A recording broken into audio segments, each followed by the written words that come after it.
നിക്ക്, നിങ്ങളിത് എന്നെ എങ്ങോട്ടാ വിളിച്ചോണ്ട് പോകുന്നേ? ഈ റെസ്റ്റോറന്റ് നമ്മളെ പോലത്തെ പാവങ്ങൾക്ക് പറഞ്ഞിട്ടുള്ളതല്ല.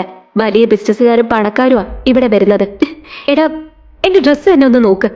റോഡിൽ ഫുട്പാത്തിലെ ഡ്രസ്സ് വിൽക്കുന്ന ചേച്ചിയെ പോലും ഉണ്ട് എന്നെ കാണാൻ. നീ എന്തൊക്കെയാ പറയുന്നത്? അബി, ഞാൻ പറയുന്ന ഒന്ന് കേക്ക്. നീ ആ റെസ്റ്റോറന്റിൽ ഇരുന്ന് ഭക്ഷണം കഴിക്കുന്നവരെ നോക്ക്. വലിയ വലിയ ആളുകളാ അവിടെ ഇരിക്കുന്നത്. എടീ, നിന്നെ കാണാൻ കിടു ലുക്കാണ്. Trust me. അബി, ഇത് ഈ സിറ്റിയിലെ ഏറ്റവും വലിയ റെസ്റ്റോറന്റാ. നമ്മുടെ കയ്യിലെ ബഡ്ജറ്റിന് ഇവിടുത്തെ വെള്ളം കുടിക്കാൻ പോലും പൈസ തികയില്ല. അനന്യ, നീ ആവശ്യമില്ലാത്ത കാര്യം ഒന്നും ആലോചിക്കണ്ട. നിന്റെ ബർത്ത്ഡേ അല്ലേ, വാ. ആണോ?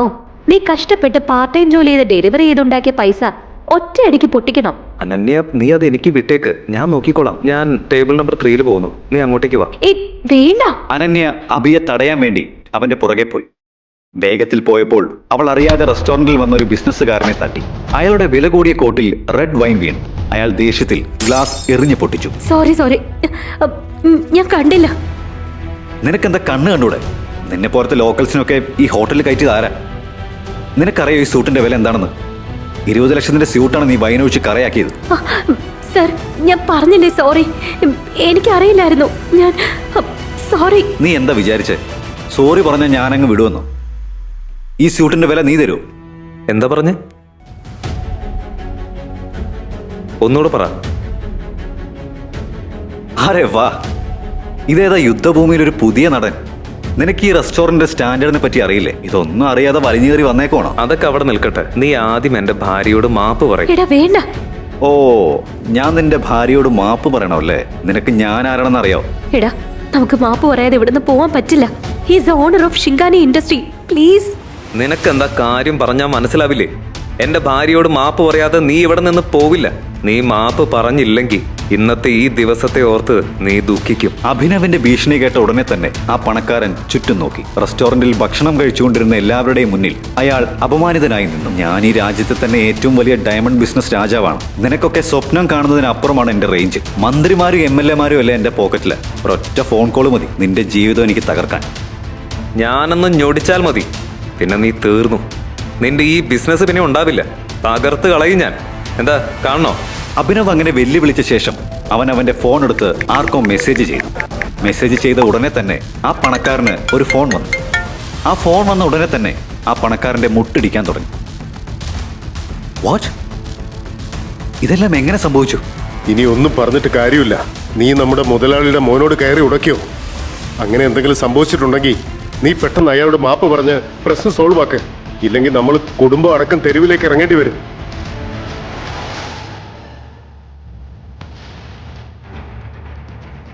നീ ഇതെല്ലാം എങ്ങനെ ചെയ്തേ? നീ ശരിക്കും ആരാ?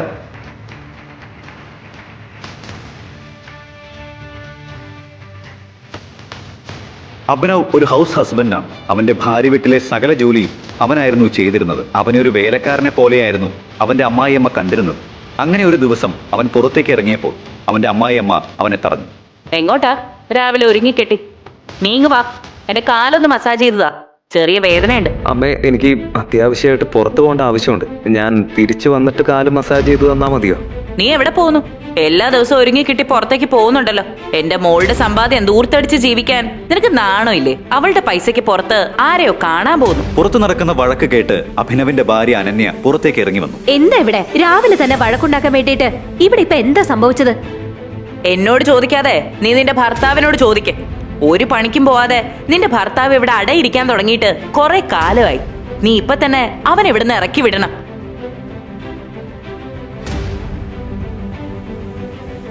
അഭിനവ്, നീ എവിടെ വേണമെങ്കിലും പോയിക്കോ. പക്ഷേ അമ്മ പറയുന്ന ജോലി നീ ചെയ്തിട്ട് പോ. അനന്യ, എനിക്കിപ്പോ നിൽക്കാൻ സമയമില്ല. നീ അത് മനസ്സിലാക്ക്. ഇത്രയും പറഞ്ഞുകൊണ്ട് അഭിനവ് അവിടെ നിന്ന് ഇറങ്ങി. ഇത് കണ്ടതും തന്നെ അനുസരിക്കാത്ത മരുമോനോട് ഷർമിളയ്ക്ക് കൂടുതൽ ദേഷ്യം തോന്നി. അവൻ തിരിച്ചു വരട്ടെ, ഞാൻ കാണിച്ചു കൊടുക്കാം. ഈ തെരുവ് പട്ടിയെ ഞാൻ എന്താ ചെയ്യാൻ പോകുന്നതെന്ന് കണ്ടോ? അവനൊരു പാഠം പഠിച്ചില്ലെങ്കിൽ എന്റെ പേര് ഷർമിള എന്നല്ല. അഭിനവ് അവന്റെ അമ്മായിയമ്മയുടെ കയ്യിൽ നിന്ന് എങ്ങനെ രക്ഷപ്പെടും? ഇതെല്ലാം അനുഭവിക്കേണ്ട കാര്യം അവനുണ്ടോ? ഇനി എന്തെല്ലാമാണ് അവിടെ സംഭവിക്കാൻ പോകുന്നത്? കുറച്ചു കഴിഞ്ഞപ്പോൾ അഭിനവ് നഗരത്തിലെ ഏറ്റവും വലിയ ഹോട്ടലിലേക്ക് കയറി ചെന്നു. അവനെ കണ്ടതും സെക്യൂരിറ്റി അഭിനവിനെ തടഞ്ഞു നിർത്തി. നീ ഏതാടാ? നീ എന്തിനാ ഇങ്ങോട്ടേക്ക് വലിഞ്ഞു കയറി വന്നേ? ചേരിയിൽ നിന്ന് ഈ ഹോട്ടലിൽ ഫുഡ് അടിക്കാൻ വന്നതാണോ? ഇവിടുന്ന് ഒരു തുള്ളി വെള്ളം കുടിക്കാനുള്ള യോഗ്യത പോലും നിനക്കില്ലല്ലോ. മര്യാദക്ക് ഇറങ്ങിപ്പോടാ. അഭിനവന്റെ ചെരുപ്പും വേഷവും കണ്ടിട്ടാണ് അവനെ അവിടെ നിന്ന് സെക്യൂരിറ്റി ഇറക്കി വിടാൻ ഒരുങ്ങിയത്. അഭിനവന് ഹോട്ടലിന്റെ ഉള്ളിലേക്ക് കയറിയേ പറ്റൂ. പക്ഷെ അവന്റെ വേഷവിധാനം കണ്ട് അവനെ അവർ അകത്തേക്ക് കയറ്റി വിട്ടില്ല. ഞാൻ ഈ ഹോട്ടലിന്റെ ഓണർ വിക്രമിനെ കാണാൻ വന്നതാണ്. എന്താ പറഞ്ഞേ? വിക്രം സാറിനെ കാണാവുന്നതാണെന്ന്? നിന്നെ പോലത്തെ ലോക്കൽസിനെ കൊണ്ട് വിക്രം സാർ ബാത്റൂം പോലും കഴിയിക്കില്ല. പിന്നെയാണ് അദ്ദേഹത്തെ കാണാൻ കാര്യം വന്നിരിക്കുന്നത്. അവന് മുതലാളിയെ കാണണമെന്ന്. മര്യാദയ്ക്ക് ഇറങ്ങിപ്പോടാ. ഇത്രയും പറഞ്ഞ ശേഷം സെക്യൂരിറ്റി ജീവനക്കാർ എല്ലാവരും കൂടി അഭിനവനെ ഹോട്ടലിന്റെ ഒരു സൈഡിലേക്ക് മാറ്റി. അപ്പോഴേക്കും പഴയ കാമുകി വൈഷ്ണവിയും അവളുടെ ബോയ് ഫ്രണ്ടും ദേവനും അവിടേക്ക് വന്നു. എടേ X boy friend,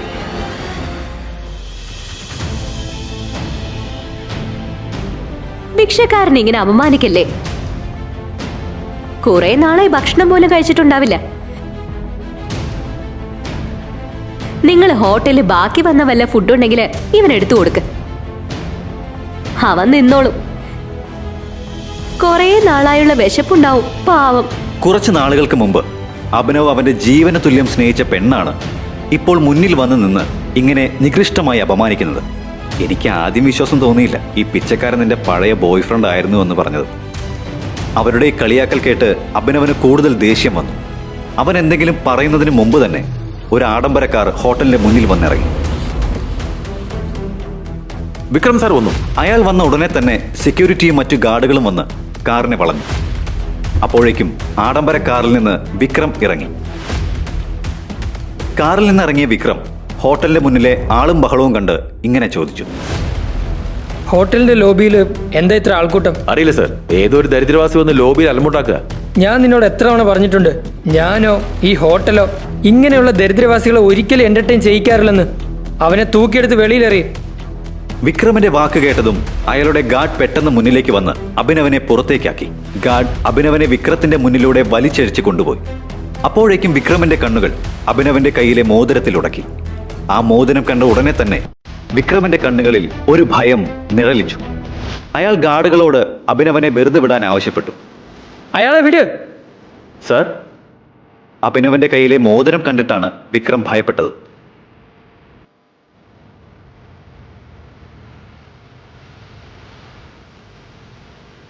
tiger.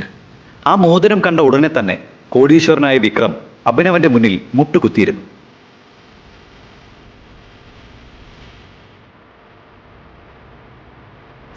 Sorry sir, എനിക്ക് സാറിനെ മനസ്സിലായില്ല. എനിക്ക് മാപ്പ് തരൂ ടൈഗർ. എന്തുകൊണ്ടായിരിക്കാം നഗരത്തിലെ ഏറ്റവും വലിയ കോടീശ്വരനായ വിക്രം അഭിനവനെ കണ്ട് ഭയപ്പെട്ടു നിന്നത്? ആ മോതിരത്തിന്റെ കഥ എന്തായിരുന്നു? എല്ലാത്തിന്റെയും സത്യാവസ്ഥ എന്തായിരുന്നു?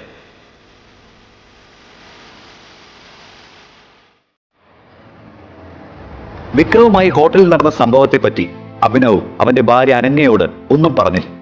പിറ്റേ ദിവസം അവൻ അനന്യയ്ക്ക് വേണ്ടിയുള്ള ഭക്ഷണവുമായി അവളുടെ ഓഫീസിലേക്ക് വന്നു. ഓഫീസിൽ എന്തോ ഒരു പ്രശ്നം നടക്കുന്നതായി അവന്റെ ശ്രദ്ധയിൽപ്പെട്ടു. അപ്പോഴാണ് ചാനലിൽ ബ്രേക്കിംഗ് ന്യൂസ് വന്നത്. അനന്യ മേനോന്റെ കമ്പനിയുടെ ടെൻഡർ ഗവൺമെന്റ് ക്യാൻസൽ ചെയ്തു. ഈ ന്യൂസ് ഫ്ലാഷ് ആയതുകൊണ്ട് കൂടി അനന്യ മേനോന്റെ കമ്പനിയുടെ ഷെയർ മൂക്കുകുത്തി താഴേക്ക് വീണു. അനന്യ മേനോൻ അവരുടെ കമ്പനിക്കുണ്ടായ നഷ്ടം എങ്ങനെയാണ് നികത്താൻ പോകുന്നത്? Guys, the situation doesn't look good. ഇത് നമ്മുടെ അവസാനത്തെ ചാൻസ് ആണ്. ഈ കമ്പനിയെ പൊളിച്ചു പണിയാനുള്ള ലാസ്റ്റ് ചാൻസ്. ശ്രീരാഗ് അനന്യയുടെ ഫാമിലി ഫ്രണ്ടും ബിസിനസ് പാർട്ട്ണറുമാണ്. മുത്തശ്ശൻ ഹരിദേവ മേനോന്റെ മരണശേഷം കമ്പനി ഏറ്റെടുത്ത അനന്യ ഒരു സഹായത്തിന് വേണ്ടിയാണ് ശ്രീരാഗിനെ പാർട്ട്ണറായി കൊണ്ടുവന്നത്. യഥാർത്ഥത്തിൽ അവൻ അനന്യയോട് പ്രണയമായിരുന്നു. പക്ഷെ അനന്യയുടെ മുത്തച്ഛൻ ഹരിദേവ മേനോൻ അതിനെല്ലാം മുമ്പേ തന്നെ അനന്യയുടെ വിവാഹം ഒരു സാധാരണക്കാരനായ ഒരു ഡെലിവറി ബോയുമായി നടത്തിയിരുന്നു. കമ്പനിക്ക് ഉണ്ടായ നഷ്ടം എങ്ങനെ നികത്തണമെന്ന് അനന്യ ആലോചിച്ചുകൊണ്ടിരുന്നപ്പോൾ കമ്പനിയുടെ ചീഫ് ഫിനാൻഷ്യൽ ഓഫീസർ ഇപ്രകാരം പറഞ്ഞു: ടെൻഡർ നമുക്ക് കിട്ടാത്തത് കൊണ്ട് നമ്മുടെ മുഴുവൻ ഇൻവെസ്റ്റേഴ്സും ഫണ്ട് ക്യാൻസൽ ചെയ്തു. And the balance sheet also dozens looks good. ഇതിങ്ങനെ തുടർന്നാൽ പിന്നെ നമ്മൾ എല്ലാവരും നടുത്തെരുവിൽ ചെന്നിരിക്കേണ്ടതായിട്ട് വരും. മോഹിത്, നിനക്ക് നല്ലോണം അറിയാം ഈ കമ്പനി ഇങ്ങനെ ആക്കാൻ വേണ്ടി എന്റെ മുത്തശ്ശൻ എന്തുമാത്രം കഷ്ടപ്പെട്ടുവെന്ന്. വർഷങ്ങളായുള്ള അദ്ദേഹത്തിന്റെ കഷ്ടപ്പാടുകൊണ്ട് നമ്മുടെ രാജ്യത്തിനകത്ത് മാത്രമല്ല വിദേശത്തേക്ക് പോലും കമ്പനി വളർന്നിരിക്കുക. അതെങ്ങനെയാണ് ഒരു ദിവസം കൊണ്ട് ഇങ്ങനെ മൂക്കുകുത്തി വീഴാൻ പോകുന്നത്? അതൊരിക്കലും സംഭവിക്കില്ല. എന്തെങ്കിലും ഒരു വഴി നമുക്ക് മുന്നിൽ വരും. അനന്യ, നിങ്ങളുടെ മുത്തച്ഛൻ ഉണ്ടായിരുന്ന സമയത്തുള്ള അവസ്ഥയല്ല ഇത്. മുമ്പ് നമുക്ക് സ്ട്രോങ് ഇൻവെസ്റ്റേഴ്സ് ഉണ്ടായിരുന്നു. അവരുമായിട്ടുണ്ടായിരുന്ന ബിസിനസ് ഡീൽസ് ശ്രീരാഗിന്റെ ഇൻസ്ട്രക്ഷൻസിന്റെ പേരിൽ നിർത്തിവെച്ചു. അതാണ് ഇന്നത്തെ ഈ അവസ്ഥയ്ക്ക് കാരണം. Oh sorry board member sir, not again. ഈ ന്യൂസിന്റെ പ്രശ്നം എങ്ങനെ പരിഹരിക്കണം എന്നതിനെ പറ്റിയാണ് നമ്മൾ നോക്കേണ്ടത്, അല്ലാതെ പരസ്പരം കുറ്റപ്പെടുത്തിയല്ല. That is not an option. Moti, let's see your plan. Ravikant അനന്യയുടെ മുത്തച്ഛന്റെ കാലം മുതൽ ബോർഡ് മെമ്പർ സ്ഥാനത്തിരിക്കുന്ന വ്യക്തിയായിരുന്നു. അയാളുടെ കൂടെ കഷ്ടപ്പാടിന്റെയും അധ്വാനത്തിന്റെയും ഫലമാണ് അനന്യയുടെ കമ്പനി അന്താരാഷ്ട്ര നിലവാരത്തിലേക്ക് വളരാൻ കാരണം. പക്ഷേ ശ്രീരാഗിന്റെ വരവോടെ രവികാന്തിന് ഒരു വോയിസും ഇല്ലാതെയായി. ഇതൊന്നും അറിയാതെയാണ് അഭിനവ് അനന്യയുടെ ഓഫീസിലേക്ക് കയറി വന്നത്. Good morning Mrs Lobo. What A bright beautiful Monday. എന്തുണ്ട് വിശേഷം? എന്താ ഈ ഓഫീസ് മുഴുവൻ ഡള്ളായിട്ടിരിക്കുന്നത്? നീ ഭർത്താവ് ഉദ്യോഗം നോക്കി വീട്ടുജോലി ചെയ്തിരുന്നാ മതിയോ? ഇടയ്ക്ക് ന്യൂസും ചുറ്റും നടക്കുന്ന കാര്യം എന്താണെന്ന് അന്വേഷിക്കുന്നത് നല്ലതായിരിക്കും. നിങ്ങളുടെ ഭാര്യയുടെ കമ്പനി മൂക്ക് കുത്തി വീഴാൻ പോകുന്നു. ബിസിനസ് എല്ലാം തകരാൻ പോവാ. ഞാനിതൊന്നും അറിഞ്ഞില്ല. നീ കാണ്. ഗവൺമെന്റ് ടെൻഡർ ക്യാൻസൽ ആയതുകൊണ്ട് അനന്യ മേനോന്റെ കമ്പനിയുടെ അവസ്ഥ കൂടുതൽ സങ്കീർണമാകുന്നു. വെന്റിലേറ്ററിൽ കഴിയുന്ന അനന്യ മേനോന്റെ കമ്പനി രക്ഷപ്പെടണമെങ്കിൽ 200 കോടി രൂപ വേണം. അനന്യ മേനോന്റെ ടെൻഡർ ഇപ്പോൾ അഹൂജ ഇൻഡസ്ട്രി കൈക്കലാക്കിയിരിക്കുകയാണ്. Hello ma'am, I will bring the files to your cabin right now. എന്നിട്ട് അനന്യ എവിടെ? പ്ലീസ് എന്നെ ഡിസ്റ്റർബ് ചെയ്യാതൊന്ന് പോയി തരൂ. എനിക്ക് അനന്യയുടെ അടുത്ത് പോണം. I need to meet her right now. നീ ഇപ്പൊ വീട്ടിലേക്ക് പോ. അനന്യ എവിടെ? കോൺഫറൻസ് റൂമിലുണ്ട്. Thank you ma'am. അബി പോരുത്. അനന്യ, അനന്യ, എനിക്ക് നിന്നോട് അത്യാവശ്യമായിട്ടൊരു കാര്യം പറയാനുണ്ട്. ഇങ്ങനെയൊരു സാഹചര്യത്തിൽ കോൺഫറൻസ് റൂമിൽ ഇടിച്ചു കയറി വന്ന അഭിനവനെ എല്ലാവരും ദേഷ്യത്തിൽ നോക്കി. അവിടെ കൂടിയിരിക്കുന്ന എല്ലാവർക്കും അറിയാം മേനോൻ കുടുംബത്തിലെ വെറുമൊരു വേലക്കാരനാണ് അഭിനവെന്ന്. Abhinav, please get out. Ananya, ഞാൻ പറയുന്നതൊന്ന് കേൾക്ക്. നിന്നെ ഈ പ്രശ്നത്തിൽ നിന്ന് രക്ഷപ്പെടുത്താൻ എനിക്ക് പറ്റും. എന്റെ മുന്നിൽ അതിന്റെ വഴികളുണ്ട്. എനിക്കൊരു അവസരം താ. അഭിനവന്റെ ഈ പെർഫോമൻസ് കണ്ട് ശ്രീരാഗ് അവന്റെ കസേരയിൽ നിന്ന് എഴുന്നേറ്റു. ഇത് കോൺഫറൻസ് റൂമാണ്. കമ്പനിയുടെ കാര്യം പറയാൻ വേണ്ടി ഇതിനകത്ത് എങ്ങനെ ധൈര്യം വന്നു? അനന്യ, ആദ്യം നീ കമ്പനിയിൽ നിന്ന് പുറത്താക്കേണ്ടത് ഇവനെയാ.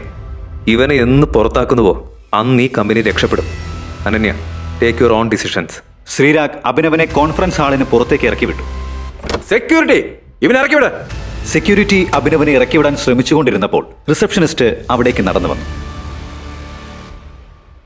Sir, I will take care of this matter. You can go inside for the meeting. ശരി, നിങ്ങൾ ഫയൽസ് കൊണ്ടുവന്നല്ലോ, ഇവനെ ഇറക്കി വിട്. ഇത്രയും പറഞ്ഞുകൊണ്ട് ശ്രീരാഗ് കോൺഫറൻസ് ഹാളിന്റെ ഉള്ളിലേക്ക് കയറി. അവനെ വിട്. പിടിച്ച് പുറത്താക്കാൻ അവൻ കള്ളനല്ല. ഈ കമ്പനിയുടെ മുതലാളി അനന്യയുടെ ഭർത്താവാണ്, മേനോൻ കുടുംബത്തിന്റെ മരുമകൻ. അതെല്ലാം നിങ്ങൾ മറന്നുപോയോ? Thank you Mrs Lobo. നിങ്ങൾ അവളോട് കാണിക്കുന്ന സ്നേഹം അവളുടെ അമ്മ പോലും അവളോട് കാണിക്കുന്നില്ല. You idiot, come with me right now.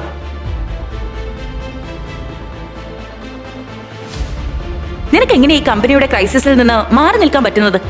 എന്നോട് ആരും ഒന്നും പറയാറില്ല. എനിക്ക് കുറച്ച് ഇൻഫർമേഷൻ വേണം. അത് കിട്ടിയില്ലെങ്കിൽ ഐ ആം ഹെൽപ്ലെസ്. എന്ത് ഇൻഫർമേഷനാണ് നിനക്ക് വേണ്ടത്? എനിക്ക് ഈ കമ്പനിയുടെ ഇൻവെസ്റ്റേഴ്സിന്റെ ഡീറ്റെയിൽസ് വേണം. ഷെയർ ഹോൾഡേഴ്സിന്റെ ഡീറ്റെയിൽസ് വേണം. അതിനുശേഷം ബാലൻസ് ഷീറ്റും കാണും. അത് കണ്ടല്ലാതെ എനിക്കൊന്നും ചെയ്യാൻ പറ്റില്ല. അബി, നീ എല്ലാം കണ്ടതല്ലേ? എന്തൊക്കെയാണ് ഇവിടെ സംഭവിക്കുന്നതെന്ന്? കമ്പനിയുടെ ഒരു എംപ്ലോയി പോലും നിന്റെ അത്ര ആത്മാർത്ഥത കാണിക്കുന്നില്ല. ഇങ്ങനെ പോയ എങ്ങനെ കമ്പനി രക്ഷപ്പെടുന്നത്? ആ, നിന്റെ വാക്ക് കേൾക്കുന്ന ഒരാള് ഈ ഓഫീസിലുണ്ട്. ആരാണ്? രവികാന്ത് സർ. അദ്ദേഹം അനന്യയുടെ മുത്തച്ഛൻ ഹരിദേവ് മേനോന്റെ കാലം തൊട്ട് ഇവിടെയുണ്ട്. അയാൾ അദ്ദേഹവുമായി ഭയങ്കര ക്ലോസ് ആയിരുന്നു. ശ്രീരാഗ് വന്നതിന് ശേഷം അദ്ദേഹത്തിന് ഇവിടെ വോയിസ് ഇല്ലാതെ. പക്ഷെ ഒരു കാര്യം ഞാൻ നിന്നോട് പറയാം. ആ രവികാന്ത് ഉണ്ടല്ലോ, അദ്ദേഹം ഒരു ചെയിൻ സ്മോക്കറാ. ഓരോ മണിക്കൂറിലും ഓരോ സിഗരറ്റ് വേണം. നീ ഇവിടെ വെയിറ്റ് ചെയ്താൽ മതി. അയാൾ എന്തായാലും സിഗരറ്റ് വലിക്കാൻ ഇങ്ങോട്ടേക്ക് വരും. അപ്പോ നീ ഇടിച്ചു കയറി അയാളോട് സംസാരിച്ചാൽ മതി. അയാളെ എങ്ങനെയെങ്കിലും കൺവിൻസ് ചെയ്യണം. I am sure you can do it. Okay, എനിക്കിപ്പോൾ പോണം. All the best. കുറച്ചു നേരം കാത്തിരുന്ന ശേഷം അഭിനവ് ഫോൺ എടുത്ത് ആരെയോ വിളിച്ചു.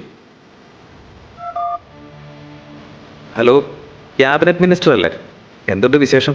ഹലോ അഭിനവ് സാർ, എന്തു പറ്റി വിളിക്കാൻ? എന്നെ കൊണ്ട് എന്ത് സഹായം വേണ്ടത്? അങ്ങനെയൊന്നുമില്ല. എനിക്ക് ചെറിയൊരു സഹായം വേണം.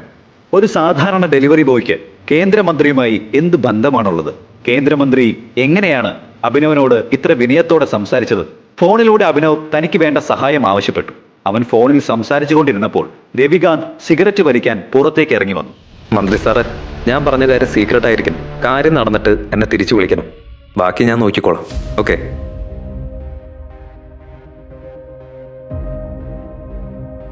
രവികാന്ത് സാർ, നിങ്ങളുടെ ഈ കമ്പനിയിൽ DK അസോസിയേറ്റ്സുമായി ഇപ്പോഴുള്ള ബന്ധം എങ്ങനെയാ? DK അസോസിയേഷൻസിന് നമ്മുടെ കമ്പനിയുമായി വളരെ അടുപ്പമാണ്. പക്ഷെ അഭിനവ്, നിനക്ക് എങ്ങനെയാണ് അതിനെപ്പറ്റി അറിയാവുന്നത്? അയാൾ അങ്ങനെ ചോദിച്ച ഉടനെ തന്നെ അഭിനവ് അയാളോട് ചില കാര്യങ്ങൾ പറഞ്ഞു.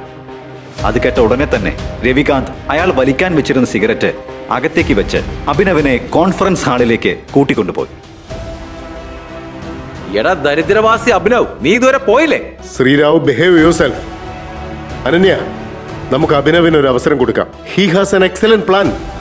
പ്ലാനോ? പാലാരി വട്ടത്ത് തട്ടുകട ഇടാനുള്ള പ്ലാൻ ആയിരിക്കും. എടാ ശ്രീരാഗേ, നിന്റെ പ്രായത്തേക്കാൾ എക്സ്പീരിയൻസ് എനിക്ക് ഈ കമ്പനിയിലുണ്ട്. നിങ്ങൾ അഭിനവ് പറയുന്ന ഒന്ന് കേൾക്ക്. He has A point. അത് നിങ്ങൾക്ക് എങ്ങനെ പറയാൻ പറ്റും? നിങ്ങളെന്താ അവന്റെ കയ്യിൽ നിന്ന് കൈക്കൂലി വാങ്ങിച്ചോ? എല്ലാവരും കൂടി അഭിനവിനെ കളിയാക്കിയപ്പോൾ അനന്യ അവളുടെ മുത്തച്ഛൻ മരണക്കിടക്കയിൽ വെച്ച് പറഞ്ഞത് ഓർത്തു. മോളെ, നിന്നെ കൊണ്ട് അഭിനവിനെ കല്യാണം കഴിപ്പിച്ചതില് മുത്തച്ഛന് തെറ്റൊന്നും പറ്റിയിട്ടില്ല.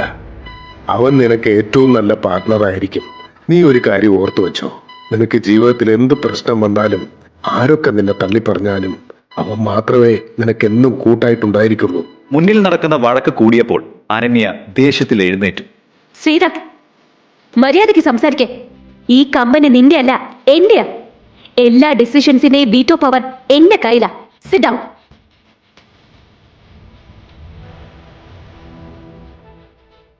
അഭിനവ്, ഇരിക്കെ.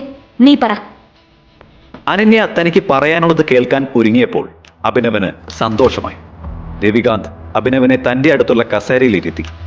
മുന്നിൽ വെച്ചിരുന്ന വെള്ളം അഭിനവ് കുടിച്ചു. അനന്യ, എനിക്ക് ആദ്യം കമ്പനിയുടെ ഇൻവെസ്റ്റേഴ്സിന്റെയും ഷെയർ ഹോൾഡേഴ്സിന്റെയും ഡീറ്റെയിൽസ് വേണം. എല്ലാത്തിനും പുറമെ എനിക്ക് ബാലൻസ് ഷീറ്റും കാണണം. അത് കാണാതെ എനിക്കൊന്നും പറയാൻ പറ്റില്ല. This is too much. നമ്മൾ അങ്ങനെ ഇതുവരെ ആരോടും കമ്പനി ഡീറ്റെയിൽസ് ഷെയർ ചെയ്തിട്ടില്ല. മോഹിത്, ഫയല് അഭിനവിന് കൊടുക്ക്. നീ ഇപ്പോഴും ഈ പൊട്ടന്റെ വാക്ക് വിശ്വസിക്കുകയാണോ? Pass the file. Sreerag, why don't you mind your language? Abhinav എന്റെ ഭർത്താവാന്ന കാര്യം നീ എന്താ ഓർക്കാത്തെ?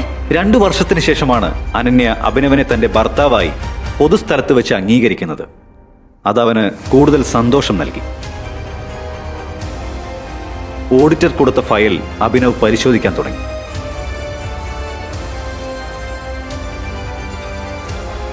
അനന്യ, ഈ സ്റ്റേറ്റ്മെന്റിൽ ഒരുപാട് ഇറഗുലാരിറ്റീസ് ഉണ്ട്. നമ്മുടെ ഇൻവെസ്റ്റേഴ്സിന്റെ കാര്യത്തിൽ എന്തോ തിരിമറി നടന്നിട്ടുണ്ട്. ബാലൻസ് ഷീറ്റിലെ ലാസ്റ്റ് ട്രാൻസാക്ഷനിൽ എനിക്ക് ചെറിയൊരു ഡൗട്ട് ഉണ്ട്. നീ എന്ത് തേങ്ങയാ പറയുന്നത്? ഇത് ചുമ്മാവിന്റെ ഷോയെ നമ്മൾ തെറ്റിദ്ധരിപ്പിക്കാൻ. ഈ കമ്പനി തകരുന്നത് നീ എങ്ങനെ തടയുമെന്ന് ആദ്യം പറ. നീ എങ്ങനെയാണ് നമ്മുടെ കമ്പനിയുടെ ഷെയർ കൺട്രോൾ ചെയ്യാൻ പോകുന്നത്? ഞാൻ ഈ കമ്പനിയുടെ ഷെയർ ബൈബാക്ക് ചെയ്യാൻ പോവാ. Brilliant idea. നീ എന്താ വിചാരിച്ചേ? ഈ കാര്യങ്ങളൊന്നും നമ്മൾ ഡിസ്കസ് ചെയ്തില്ല എന്നാണോ നീ കരുതിയത്? അഭിനവ്, നമ്മുടെ കയ്യിൽ ഫണ്ട് കുറവാ.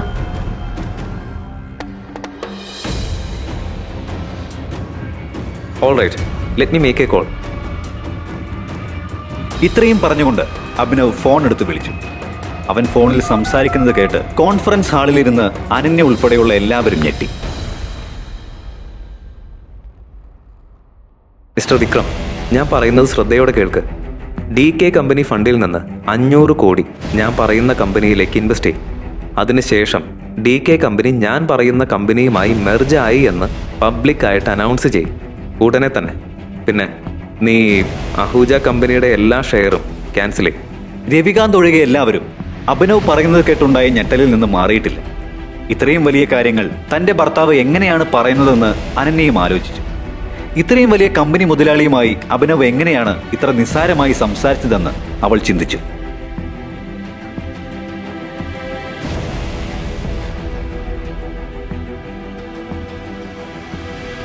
അഭിനവ്,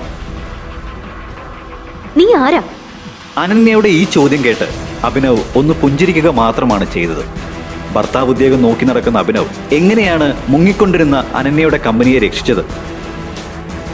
500 കോടി എങ്ങനെയാണ് ഒരു സാധാരണ പയ്യന്റെ കയ്യിൽ ഒരു നിമിഷം കൊണ്ട് വന്നത്?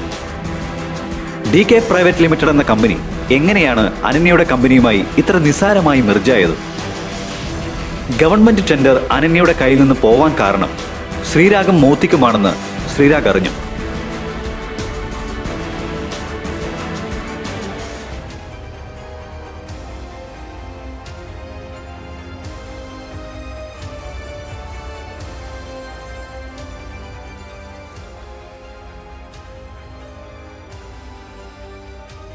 അയാൾ കാർ പുറത്ത് റോഡിൽ പാർക്ക് ചെയ്തിരുന്നു.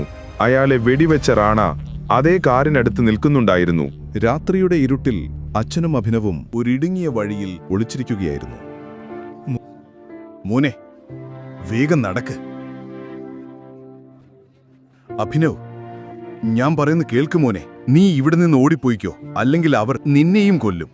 ഇല്ലച്ച, അച്ഛനെ ഇവിടാക്കി ഞാൻ പോവില്ല. ശാഠ്യം പിടിക്കരുത് അഭിനവ്. മോനെ, ഞാൻ എൻ്റെ ജീവിതം ജീവിച്ചു കഴിഞ്ഞു. ഇനി എന്ത് ചെയ്യണമെങ്കിലും നീ ചെയ്യണം. എല്ലാം നീ ശ്രദ്ധിക്കണം എന്ന് പറഞ്ഞ് സഞ്ജയ് തന്റെ വിരളിൽ നിന്ന് ഒരു സ്വർണ്ണ മോതിരമെടുത്ത് അഭിനവിന് കൊടുത്തു. അതിൽ ടി എന്ന് എഴുതിയിരുന്നു.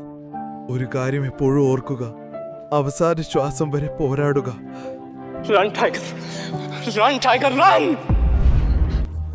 അഭിനവ് പേടിച്ചലറിക്കൊണ്ട് കണ്ണു തുറന്നു. ചൂടിൽ അവൻ വയർത്തൊലിച്ചിരുന്നു. തീവ്രമായി ശ്വസിച്ചുകൊണ്ട് അവൻ കിടക്കയിലിരുന്നു. കഴിഞ്ഞ 18 വർഷമായി ഇതേ സ്വപ്നം തന്നെ അഭിനവനെ ഹോണ്ട് ചെയ്തു വരികയാണ്. അവൻ ആദ്യം തന്റെ വിരലിലുണ്ടായിരുന്ന മോതിരം നോക്കി, പിന്നെ ബാത്റൂമിലേക്ക് നടന്നു. 18-ാം വയസ്സിൽ തന്നെ അവൻ സ്വന്തമായി സമ്പാദിച്ചായിരുന്നു ജീവിച്ചത്. അവന്റെ ജീവിതത്തിലെ ഏക സന്തോഷം അവന്റെ കാമുകി വൈഭവിയായിരുന്നു. വൈഭവിയെ കാണുമ്പോൾ അവൻ എല്ലാ വേദനകളും മറക്കും. ഇന്നാണ് അവളുടെ പിറന്നാൾ. അവൻ എത്രയും പെട്ടെന്ന് തന്നെ അവളെ കാണണമായിരുന്നു. അങ്കിൾ, ഈ കേക്കിന് എത്രേ? 600. ഈ പേസ്ട്രിക്കോ? 60 രൂപ. അതൊന്ന് എടുത്തോളൂ. കുറച്ച് സമയത്തിനു ശേഷം വൈഭവിയുടെ വീട്ടിലേക്കെത്തിയപ്പോൾ അകത്തുനിന്നും നിറമുള്ള ലൈറ്റുകളും ഉച്ചത്തിലുള്ള മ്യൂസിക്കും കേട്ടു. വൈഭവി, എന്താണിതെല്ലാം? ഇവൻ ആരാണ് വൈഭവി? കാണുന്നില്ലേ? Delivery boy. പക്ഷേ നമ്മൾ കേക്ക് ഓർഡർ ചെയ്തതാണല്ലോ, പിന്നെ ഈ പേസ്ട്രി എന്തിനാണ്? ഓ, ഓർമ്മ വന്നോ? ഇതല്ലേ നീ ഡേറ്റ് ചെയ്തിരുന്ന ഡെലിവറി ബോയ്? സീരിയസ്ലി വൈഭവി, നിന്റെ സ്റ്റാൻഡേർഡ് ഇത്രയ്ക്കും കുറഞ്ഞു പോയോ? Babe, happy birthday baby. അഭിനവിന് ദേവേന്ദ്രനെ നന്നായി അറിയാമായിരുന്നു. അവനൊരു സമ്പന്നനായ ആളിന്റെ മകനാണ്. വൈഭവിയുടെ ചുറ്റും സദാ അലഞ്ഞു നടക്കാറുണ്ട്. ദേവേന്ദ്രനെ അവിടെ കണ്ടപ്പോൾ അഭിനവിന് ദേഷ്യം വന്നു. ദേവേന്ദ്രന്റെ കയ്യിലുണ്ടായിരുന്ന വമ്പിച്ച ഗിഫ്റ്റിന്റെ മുന്നിൽ അഭിനവിന്റെ കയ്യിലുണ്ടായിരുന്ന ചെറിയ പേസ്ട്രി പാക്കറ്റ് ഒന്നുമല്ലാതായി. മതി, I'm breaking up with you. എന്ത്? ഇനി എന്ത്? നിന്നെ പോലുള്ള പാവപ്പെട്ടവരുടെ പേസ്ട്രികൾ എത്ര കാലം ഈ പാവം സഹിക്കും?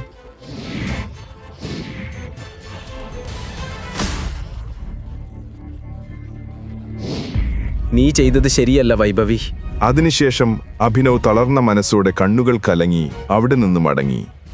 ദേവേന്ദ്രൻ വൈഭവിയെ ചുംബിക്കുന്ന രംഗം അവന്റെ മനസ്സിൽ വീണ്ടും വീണ്ടും വന്നുകൊണ്ടിരുന്നു. അഭിനവ് ഇവിടെ തളർന്ന് റോഡരികിൽ വീണപ്പോൾ വേറൊരു സ്ഥലത്ത് കാറിൽ വളരെ ദേഷ്യത്തോടെ ഇരിക്കുകയായിരുന്നു അർജുൻ മേനോൻ. അദ്ദേഹത്തിന്റെ സഹോദരി അനന്യ ഇപ്പോൾ അയാളുടെ ഉറക്കവും സമാധാനവും കെടുത്തിക്കൊണ്ടിരിക്കുകയാണ്. മുത്തശ്ശൻ മാധവൻ മേനോന്റെ മനസ്സിൽ ഇടം പിടിക്കാൻ, അനന്യയെ ഒഴിവാക്കാൻ അർജുൻ എന്തും ചെയ്യാൻ തയ്യാറാണ്. ഇന്ന് അതിന്റെ ഭാഗമായിട്ടാണ് അവൻ കാറിൽ ആളുകളുമായി പുറപ്പെട്ടത്. അർജുന്റെ ആളുകൾ അഭിനവിനെ എടുത്തു. നേരെ റൂം നമ്പർ 409 കൊണ്ടുപോയി. ഇവന്റെ വസ്ത്രം മാറ്റി അവനെ ഈ ബെഡിൽ കിടത്തു. വസ്ത്രം മാറ്റൂ. അവർ ശാന്തമായി അഭിനവിനെ കിടത്തിക്കൊടുക്കുന്നു. അവിടെ തന്നെ അദ്ദേഹത്തിന്റെ സഹോദരി അനന്യ ഉറങ്ങുന്നുണ്ടായിരുന്നു. പിറ്റേന്ന് രാവിലെ ഉറക്കത്തിൽ അഭിനവിന്റെ കൈ മൃദുവായ എന്തിലോ ഒന്ന് സ്പർശിച്ചു. അഭിനവ് ഉണർന്നു. അപ്പോൾ അവൻ അറിയാത്ത ഏതോ ഒരു സ്ത്രീയെ കട്ടിലിൽ കണ്ടു.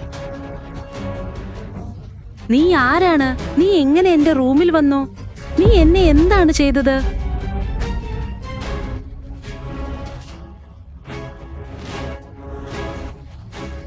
ഛീ ഛീ ഛീ, ലജ്ജാവഹം അനന്യ. എനിക്ക് നിന്നെ പണ്ടേ വിശ്വാസമുണ്ടായിരുന്നില്ല. എത്ര തവണ മുത്തശ്ശനോട് ഞാൻ പറഞ്ഞു, അപ്പോഴൊക്കെ പറഞ്ഞത് എന്റെ അനന്യ അങ്ങനെ ചെയ്യില്ല എന്നാണ്. എന്നാൽ ആ അനന്യ എന്താണ് ചെയ്തതെന്ന് ലൈവായി കാണാൻ മുത്തശ്ശനെ ഞാനിങ്ങോട്ട് വിളിച്ചിട്ടുണ്ട്. ചേട്ടാ, ഞാൻ ഒന്നും ചെയ്തിട്ടില്ല. എന്നെ വിശ്വസിക്ക്. ഇത് എങ്ങനെയാണ് സംഭവിച്ചത്, എന്താണ് സംഭവിച്ചത് എന്നൊന്നും എനിക്കറിയില്ല. ഇയാൾ ആരാണെന്ന് പോലും എനിക്കറിയില്ല. എനിക്കും അറിയില്ല. ഞങ്ങൾക്കിടയിൽ ഒന്നും സംഭവിച്ചിട്ടില്ല. അഭിനവ് വിശദീകരിക്കാൻ ശ്രമിക്കുന്നതിനിടയിൽ അവരുടെ മുത്തശ്ശൻ മാധവൻ മേനോൻ അവിടെ എത്തി. അവരുടെ ദ്വേഷം കൊണ്ട് തന്നെ അവർ വളരെ ധനികരാണെന്ന് മനസ്സിലാക്കാമായിരുന്നു.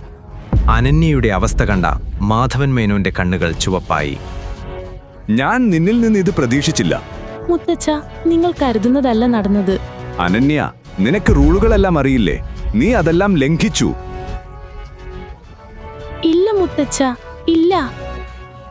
നീ മാധവൻ മേനോന്റെ കണ്ണുകൾ അഭിനവിലേക്ക് തിരിഞ്ഞപ്പോൾ അഭിനവിന് ആ കണ്ണുകളിൽ മരണം കാണുന്നുവെന്ന് തോന്നി. നീ എന്റെ കൊച്ചുമോളിനൊപ്പമുണ്ടായിരുന്നു. ഇന്നു മുതൽ ഞങ്ങളുടെ കുടുംബ നിയമപ്രകാരം നീ മേനോൻ കുടുംബത്തിലെ മരുമകനാണ്. പക്ഷെ ഞങ്ങൾക്കിടയിൽ ഒന്നും സംഭവിച്ചിട്ടില്ല. മുത്തച്ഛ, ഒന്നും സംഭവിച്ചിട്ടില്ല. റിയലി? ഒന്നും സംഭവിച്ചിട്ടില്ല? പിന്നെ എന്താണിതൊക്കെ? അഭിനവ് എന്തെങ്കിലും മനസ്സിലാക്കും മുമ്പ് മാധവന്റെ ആളുകൾ അദ്ദേഹത്തെ അടിക്കുവാൻ തുടങ്ങി. മാധവന്റെ പ്രായം കണക്കിലെടുത്ത് അഭിനവ് എല്ലാം കൊണ്ടു നിന്നു.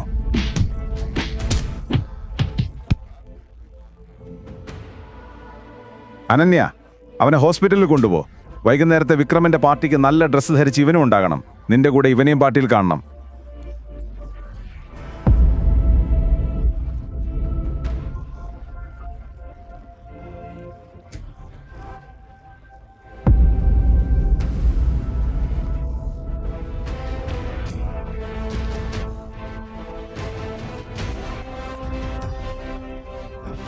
എന്തിനാണ് നീ എന്റെ ജീവിതം നശിപ്പിച്ചത്?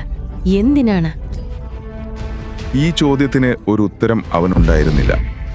അവൻ പിന്നീട് വൈകുന്നേരത്തെ പാർട്ടിക്ക് തയ്യാറെടുക്കാൻ തുടങ്ങി. മാധവനെക്കുറിച്ചായിരുന്നു അഭിനവിന്റെ ചിന്തകൾ. മാധവനെയും അവന്റെ ആളുകളെയും അവന് ഭയമുണ്ടായിരുന്നില്ല. അനന്യ ഇപ്പോൾ തന്നെ ഒരുപാട് പ്രോബ്ലംസ് അനുഭവിക്കുന്നുണ്ടെന്ന് അവന് മനസ്സിലായിരുന്നു. അതുകൊണ്ട് തന്നെ അവളെ കൂടുതൽ ബുദ്ധിമുട്ടിക്കേണ്ടെന്ന് അവൻ കരുതി.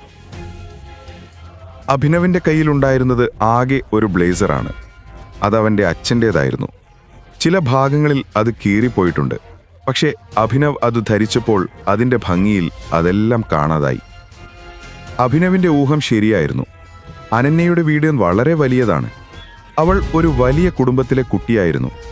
അവളുടെ ചെരുപ്പിന്റെ വില അഭിനവ് ഒരു മാസം മുഴുവൻ വിൽപ്പന നടത്തി സമ്പാദിക്കുന്നതിലും കൂടുതലായിരുന്നു. അനന്യയുടെ കണ്ണുകളിൽ എത്രത്തോളം അവൾ അഭിനവിനെ വെറുക്കുന്നു എന്ന് വ്യക്തമായിരുന്നു. പാർട്ടിയിൽ പോകേണ്ടി വന്നതുകൊണ്ട് അഭിനവിന് അസ്വസ്ഥതയും തോന്നി. ടെൻഷന്റെ ഇടയിൽ അവൻ തന്റെ അച്ഛന്റെ മോതിരം തിരിച്ചുകൊണ്ടിരുന്നു.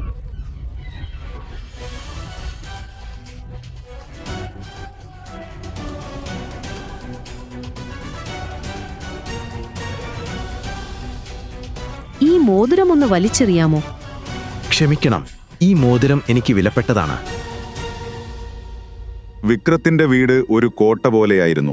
ചുറ്റും തോക്കുമായി ബൗൺസർമാർ ഉണ്ടായിരുന്നു. അനന്യയും അഭിനവും അകത്തേക്ക് കയറിയതും അഭിനവ് ദേവേന്ദ്രനെ കണ്ടു.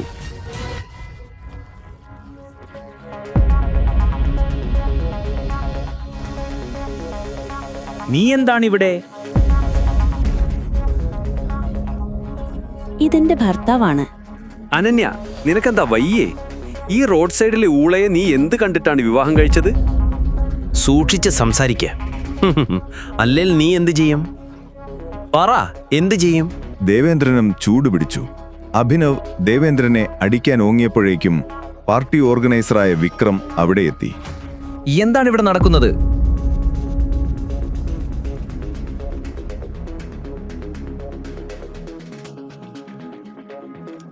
വിക്രം സാർ, ഇവൻ വിളിക്കാതെയാണ് ഈ പാർട്ടിക്ക് വന്നിരിക്കുന്നത്. ഇവിടെ വാ.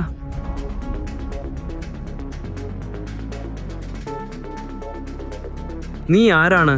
എങ്ങനെ ഇവിടെ എത്തി? അത് ആക്ച്വലി ഹീസ് മൈ ഹസ്ബൻഡ്. വിക്രമന് അനന്യയുടെ ആ വാക്കുകൾ വിശ്വസിക്കാനായില്ല. നിനക്ക് ഈ പാർട്ടിക്ക് ക്ഷണമില്ല. ഞാൻ പോലീസിനെ വിളിക്കുന്നതിന് മുൻപ് ഇവിടെ നിന്ന് പോയിക്കോ.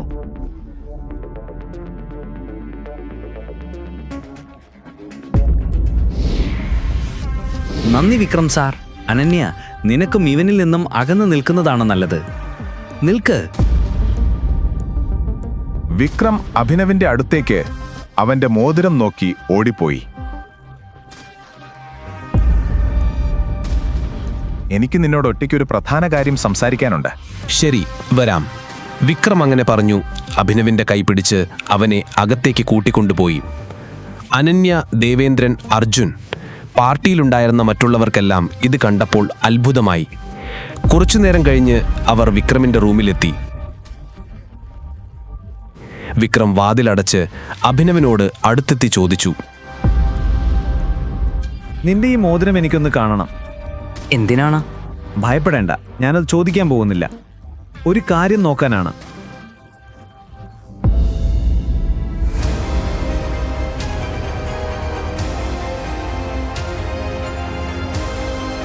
ടൈഗർ.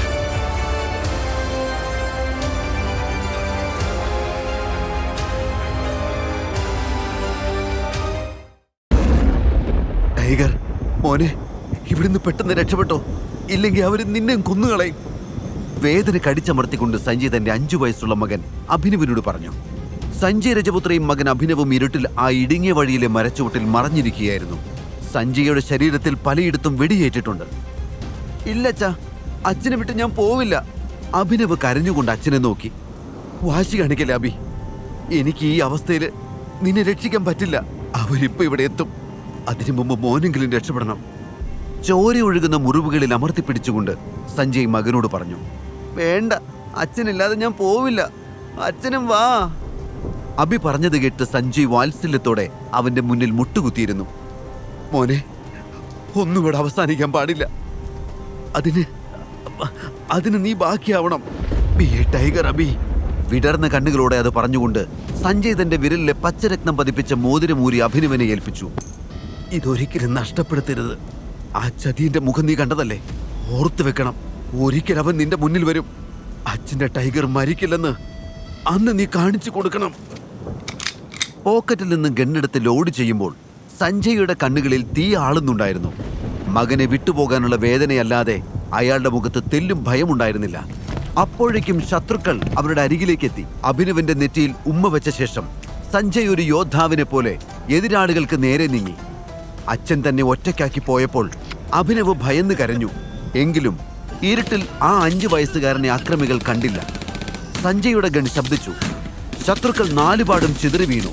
അതിനിടയിൽ ഒരു ബുള്ളറ്റ് പാഞ്ഞു വന്ന് സഞ്ജയുടെ നെഞ്ചു തുളച്ചു. അച്ഛാ! അഭിനവ് ഉറക്ക നിലവിളിച്ചുകൊണ്ട് ഉറക്കത്തിൽ നിന്ന് ഞെട്ടിയുണർന്നു. വിയർത്ത് കുളിച്ച് കിതച്ചുകൊണ്ട് അവൻ കട്ടിലിൽ എഴുന്നേറ്റിരുന്നു. കഴിഞ്ഞ 18 വർഷമായി ഇതേ സ്വപ്നം അഭിനവനെ അലട്ടുന്നു. വെടിയേറ്റ് അച്ഛൻ മരിച്ചു വീഴുന്നത് നിറകണ്ണുകളോട് നോക്കി നിൽക്കാനേ അന്നവന് കഴിഞ്ഞിരുന്നുള്ളൂ. ബി എ ടൈഗർ എന്നാണ് അച്ഛൻ അവസാനമായി പറഞ്ഞത്. വെറുമൊരു ഡെലിവറി ബോയ് ആയ താൻ എങ്ങനെയാണ് ടൈഗർ ആവുക എന്ന് ഇന്നോളം അവൻ അറിയില്ല. അവൻ തന്റെ വിരലിൽ കിടക്കുന്ന മോതിരത്തിലേക്ക് നോക്കി അല്പനേരം ഇരുന്നു. അഭിനവ് രജപുത്ര 18 വയസ്സുവരെ മട്ടാഞ്ചേരിയിലെ ഒരു അനാഥാലയത്തിലായിരുന്നു വളർന്നത്. പ്രായപൂർത്തിയായ ശേഷം അവൻ സ്വന്തമായി ഒരു ജോലി കണ്ടെത്തി മറ്റൊരിടത്തേക്ക് താമസം മാറി. ഡെലിവറി ബോയ് ആയതുകൊണ്ട് തന്നെ കൊച്ചിയിലെ മുക്കും മൂലയും അവന് സുപരിചിതമാണ്. വളരെയധികം യാതന നിറഞ്ഞതാണ് അബിയുടെ ജീവിതം. ആകെയുള്ള ആശ്വാസം കാമുകിയായ വൈഷ്ണവിയാണ്. അവനെപ്പറ്റി എല്ലാം അറിയുന്നവൾ. അവളെ കാണുമ്പോഴാണ് അവൻ തന്റെ എല്ലാ ദുഃഖങ്ങളും മറക്കുന്നത്. ഇന്ന് വൈഷ്ണവിയുടെ ജന്മദിനമാണ്. ജോലി കഴിഞ്ഞ് അവൻ നേരെ ഒരു പരിചയക്കാരന്റെ ബേക്കറിയിലേക്ക് പോയി. രാജേഷേട്ടാ, എനിക്കൊരു കേക്ക് വേണം. വലിയ വിലയുടെയൊന്നും വേണ്ട, ഒരു കൊച്ചു കേക്ക്. അത് കേട്ടതും കടയുടമയൊന്ന് ചിരിച്ചു. വില കുറഞ്ഞതിപ്പോ വൈറ്റ് ഫോറസ്റ്റ് ഉണ്ട്, 700 ആണ്. നീ ഒരു 500 തന്നിട്ട് എടുത്തോ. അത്രയ്ക്ക് ബഡ്ജറ്റൊന്നും ഇല്ല ഏട്ടാ, അതിലും കുറഞ്ഞത് വേണം. അബി പറഞ്ഞു. എന്നാ പിന്നെ ഈ പേസ്ട്രി എടുത്തോ, 60 രൂപയേ ഉള്ളൂ. തന്റെ കാമുകിയോടൊപ്പം താമസിക്കുന്നതിനായി ഒരു കൊച്ചു വീട് വാടകയ്ക്കെടുക്കണം എന്നവൻ തീരുമാനിച്ചിരുന്നു. അതിനാൽ പണം അനാവശ്യമായി പാഴാക്കാൻ അബി ആഗ്രഹിച്ചില്ല. കടയുടമ പാക്ക് ചെയ്തു കൊടുത്ത പേസ്ട്രിയും വാങ്ങി അബി സന്തോഷത്തോടെ തന്റെ പ്രിയപ്പെട്ടവളെ കാണാനായി പുറപ്പെട്ടു. കാത്തിരുന്ന് വട്ടായിട്ടുണ്ടാവും പാവം. ബർത്ത്ഡേ സെലിബ്രേറ്റ് ചെയ്യാനും സമ്മാനം കൊടുക്കാനും താൻ മാത്രമല്ലേ ഉള്ളൂ. അതോർത്തപ്പോൾ അബിയുടെ മനസ്സ് സന്തോഷം കൊണ്ട് നിറഞ്ഞു. എന്നാൽ അവളുടെ വീടിന് മുന്നിലെത്തിയ അബിയുടെ മുഖം മെല്ലെ മാറി. അവിടെ മുഴുവൻ പലതര വർണ്ണ വിളക്കുകൾ കൊണ്ട് അലങ്കരിച്ചിരുന്നു. അകത്തുനിന്നും ഉച്ചത്തിൽ ഒരു പാട്ട് കേൾക്കുന്നുണ്ട്. കോളിംഗ് ബെൽ അടിച്ചുകൊണ്ട് അവൻ അവളെ കാത്തുനിന്നു.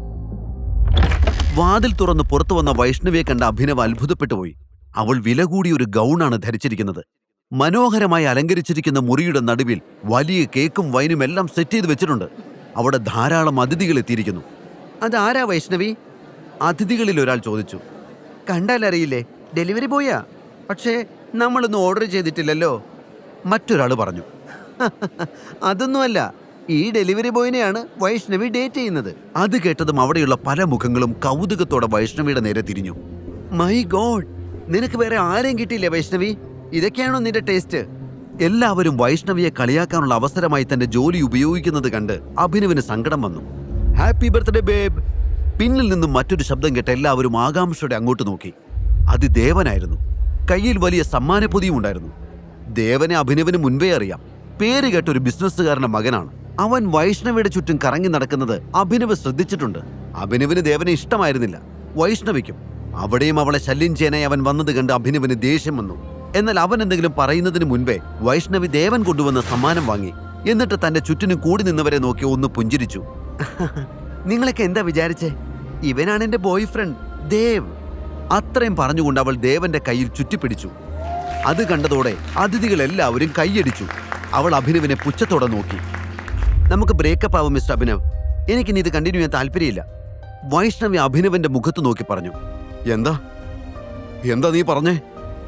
വൈഷ്ണവി പറഞ്ഞത് വിശ്വസിക്കാൻ കഴിയാതെ അഭിനവ് ചോദിച്ചു. എന്താ കേട്ടില്ലേ? നിന്റെ കൂടെ ഈ പാതി പേസ്ട്രിയിൽ നിന്ന് ജീവിതം തീർക്കാൻ അവൾക്ക് വയ്യെന്ന് അല്ലേ ബേബി? ദേവൻ വൈഷ്ണവിയുടെ കവിളിൽ പ്രണയത്തോടെ ചുംബിച്ചുകൊണ്ട് പറഞ്ഞു. തന്റെ പ്രിയപ്പെട്ടവളെ മറ്റൊരാൾ ചുംബിക്കുന്നത് കണ്ടു നിൽക്കാൻ അഭിനവന് കഴിഞ്ഞില്ല. കയ്യിലിരിക്കുന്ന പേസ്ട്രി നിലത്തേക്ക് വലിച്ചെറിഞ്ഞ് അവൻ ദേവന്റെ അരികിലേക്ക് ഓടി വന്നു. എന്താടാ നീ ചെയ്തേ? എന്റെ പെണ്ണിനെ നീ... അഭിനവന്റെ ചുരുട്ടിയ കൈ ദേവന്റെ മൂക്കിൽ തന്നെ വന്നു പതിച്ചു.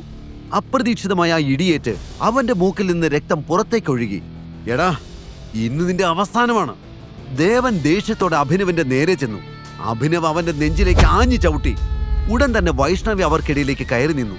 അഭിനവ്, നമ്മൾ തമ്മിൽ ഇനി യാതൊരു ബന്ധവുമില്ല. ഇത് നിന്നോട് ഞാൻ മര്യാദയ്ക്കാണ് പറഞ്ഞത്. ഇതെന്റെ സ്ഥലമാണ്. ഇവിടെ വന്ന് എന്റെ ആളുകളെ ഉപദ്രവിക്കാൻ പറ്റില്ല. ഇറങ്ങിപ്പോ. വൈഷ്ണവി അഭിനവന്റെ മുഖത്ത് നോക്കി പറഞ്ഞു. അല്ലെങ്കിൽ എനിക്ക് നിന്നെ വേണ്ടടി. എന്ന് നീ എന്നെ മറന്ന് മറ്റൊരുത്തിനെ തേടിപ്പോയോ? ആ നിമിഷം തീർന്നു എല്ലാം. പക്ഷേ നിനക്ക് എന്നോടൊരു വാക്ക് നേരത്തെ പറയായിരുന്നു. ഞാൻ വെറുതെ... കണ്ണു തുടച്ചുകൊണ്ട് അഭിനവ് അവിടെ നിന്നിറങ്ങി. അവളുടെ മുഖം ഇനി ഒരിക്കലും തന്റെ ഓർമ്മകളിൽ പോലും വരരുതെന്ന് അവൻ ആഗ്രഹിച്ചു. വാടകയ്ക്കാണെങ്കിലും വൈഷ്ണവിയോടൊപ്പം ഒരു നല്ല വീട്ടിൽ ജീവിക്കണമെന്ന ആഗ്രഹത്തോടെ കൂട്ടിവെച്ച പണത്തിലേക്ക് അവൻ പുച്ഛത്തോടെ നോക്കി. പിന്നെ കൺമുന്നിൽ കണ്ട ഒരു ബാറിലേക്ക് കയറി ബോധം മറയുന്നതുവരെ മദ്യപിച്ചു. You cheat, I hate you. തെരുവിലൂടെ ഉറക്കെ വിളിച്ചു പറഞ്ഞുകൊണ്ട് അവൻ നടന്നു. ബാറിൽ നിന്നും വാങ്ങിയ കുപ്പിയിലെ അവസാന തുള്ളിയും വായിലേക്ക് കമഴ്ത്തിയിട്ട് അവൻ കുപ്പി റോഡിലേക്ക് എറിഞ്ഞുടച്ചു. പെട്ടെന്ന് അഭിനവിന് തല കറങ്ങുന്നതുപോലെ തോന്നി. അവൻ ആ റോഡ് സൈഡിൽ ബാലൻസ് തെറ്റി വീണു. പെട്ടെന്നാണ് ഒരു കാർ അവന്റെ മുന്നിലൂടെ സഡൻ ബ്രേക്ക് ഇട്ട് നിന്നത്. അതിൽ നിന്നും സ്യൂട്ട് ധരിച്ച ഒരാൾ പുറത്തേക്കിറങ്ങി. അയാളായിരുന്നു സൗരവ് മേനോൻ, കേദാർ ഗ്രൂപ്പിന്റെ ഓണർ ഹരിദേവ് മേനോന്റെ ചെറുമകൻ. സൗരവ് അഭിനവൻ അല്പനേരം നോക്കി നിന്നു. സുന്ദരനായ ഒരു ചെറുപ്പക്കാരൻ മദ്യപിച്ച് ബോധമില്ലാതെ കിടക്കുകയാണ്. തൊട്ടരികിൽ പൊട്ടിച്ചെറിയ ഒരു മദ്യക്കുപ്പിയുമുണ്ട്. സൗരവിന്റെ മുഖത്ത് ഗൂഢമായൊരു പുഞ്ചിരി വിടർന്നു. ഇവനെ എടുത്ത് കാറിലേക്കിട്, സൗരവ് ഡ്രൈവറോട് ആവശ്യപ്പെട്ടു. റോഡ് സൈഡിൽ മദ്യപിച്ച് കിടക്കുന്ന ഒരുത്തനെ കാറിലേക്ക് കയറ്റാൻ പറഞ്ഞത് എന്തിനാണെന്നറിയാതെ ഡ്രൈവർ സൗരവിനെ നോക്കി. ആ നോട്ടത്തിന്റെ അർത്ഥം മനസ്സിലാക്കിയ സൗരവ് പറഞ്ഞു, ഈ രാത്രി സാധാരണ പോലെ കടന്നുപോയാൽ നാളെ ചിലപ്പോൾ ഞാൻ കേദാർ ഗ്രൂപ്പിന്റെ ആരും അല്ലാതാകും. അങ്ങനെ സംഭവിക്കാൻ പാടില്ല.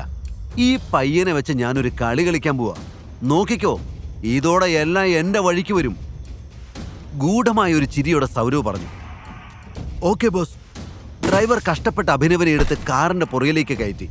എമറാൾഡ് ഹോട്ടലിലേക്ക് വിട്, ഇനിയുള്ള ജോലി അവിടെയാ, സൗരവ് പറഞ്ഞു. വൈകാതെ കാർ ഹൈവേയിലൂടെ കുതിച്ചു പാഞ്ഞു. നേരം പുലർന്നപ്പോൾ അഭിനവനെ തന്റെ തല പൊട്ടിപ്പിളരുന്നത് പോലെ തോന്നുന്നുണ്ടായിരുന്നു. എഴുന്നേക്കാൻ ശ്രമിച്ചപ്പോഴാണ് അവന്റെ കൈകൾ മൃദുലമായൊരു ദേഹത്ത് തട്ടിയത്. അവൻ ഞെട്ടി കണ്ണു തുറന്നു. തൊട്ടരികിൽ ദേവതയെ പോലെ സുന്ദരിയായൊരു പെൺകുട്ടി കിടക്കുന്നു. താനിത് എവിടെയാണെന്നും തനിക്ക് എന്ത് സംഭവിച്ചെന്നും മനസ്സിലാവാതെ അഭിനവിരുന്നു. ബെഡിൽ കിടന്ന ഷീറ്റ് എടുത്ത് അവൻ ഉടുത്തു. അപ്പോഴേക്കും ആ പെൺകുട്ടി ഉറക്കത്തിൽ നിന്നും മെല്ലെ ഉണർന്നു. കണ്ണു തുറന്നതും തൊട്ടുമുന്നിൽ ബെഡ്ഷീറ്റ് ചുറ്റി നിൽക്കുന്ന അഭിനവിനെ കണ്ട് അവൾ പരിഭ്രമിച്ചുപോയി. സൗരവ് മേനോന്റെ സഹോദരി അനന്യയായിരുന്നു ആ പെൺകുട്ടി. ഒരു ബിസിനസ് മീറ്റിന് വേണ്ടിയാണ് അവൾ മുത്തച്ഛനോടൊപ്പം എമറാൾഡ് ഹോട്ടലിൽ വന്നത്. തലേന്ന് രാത്രി ഓർഡർ ചെയ്തിരുന്ന ഓറഞ്ച് ജ്യൂസ് കുടിച്ചത് മാത്രമേ അവൾക്ക് ഓർമ്മയുള്ളൂ. ഉണർന്നപ്പോൾ അപരിചിതനായ ഒരാൾ മുറിയിൽ. താൻ ആരാ? എങ്ങനെയാ താൻ എന്റെ റൂമിൽ വന്നത്? നിങ്ങൾ എന്നെ എന്താ ചെയ്തേ? അവൾ ഭയപ്പാടോടെ ചോദിച്ചു. അതെ, അത് തന്നെയാണ് എനിക്കും ചോദിക്കാനുള്ളത്. ഞാൻ എങ്ങനെ ഇവിടെ എത്തി? അഭിനവും പരിഭ്രമത്തോടെ അനന്യയോട് ചോദിച്ചു. അത് കേട്ടതും ദേഷ്യം നിയന്ത്രിക്കാൻ വയ്യാതെ അനന്യ അഭിനവന്റെ മുഖത്ത് ആഞ്ഞടിച്ചു. പെട്ടെന്നാണ് മുറിയുടെ വാതിൽ തുറന്ന് കുറെ പേർ അകത്തേക്ക് കയറിയത്. പരിഭ്രമത്തോടെ അനന്യ അവിടേക്ക് നോക്കി. ആ കൂട്ടത്തിൽ അവളുടെ സഹോദരൻ സൗരവും മുത്തച്ഛൻ ഹരിദേവനും ഉണ്ടായിരുന്നു. ഇപ്പൊ എങ്ങനെയുണ്ട്? ഞാൻ പറഞ്ഞില്ലേ മുത്തച്ഛ, ഇവള് ശരിയല്ല. എന്നാലും എന്റെ അനു, നിനക്കിത് എങ്ങനെ തോന്നിയടി? നീ നമ്മുടെ മുത്തച്ഛനെ ഓർത്തോ? കേദാർ ഗ്രൂപ്പിനെ ഓർത്തോ? നിന്നെ വിശ്വസിച്ചല്ലേ മുത്തച്ഛൻ എല്ലാം ഏൽപ്പിച്ചത്? എന്നിട്ട് ഇത്ര ആളുകളുടെ മുന്നിൽ വെച്ച് മുത്തച്ഛനെ നാണം കെടുത്തിയില്ല നീ? സൗരവ് സങ്കടം അഭിനയിച്ചുകൊണ്ട് ചോദിച്ചു. അത് കേട്ടതും അനന്യ ഭയന്ന് വിറച്ചുകൊണ്ട് മുത്തച്ഛനെ നോക്കി. മുത്തച്ഛ, ഇതൊന്നും വിശ്വസിക്കല്ലേ. ഈ കാണുന്നൊന്നും അല്ല സത്യം. ആരോ എന്നെ ചതിച്ചതാ. എനിക്ക് ഇയാളെ അറിയില്ല. അനന്യ കരഞ്ഞുകൊണ്ട് പറഞ്ഞു. സാർ, ആ കുട്ടി പറയുന്നത് ശരിയാ. എനിക്കും എന്താ സംഭവിച്ചെന്ന് അറിയില്ല. ആരോ.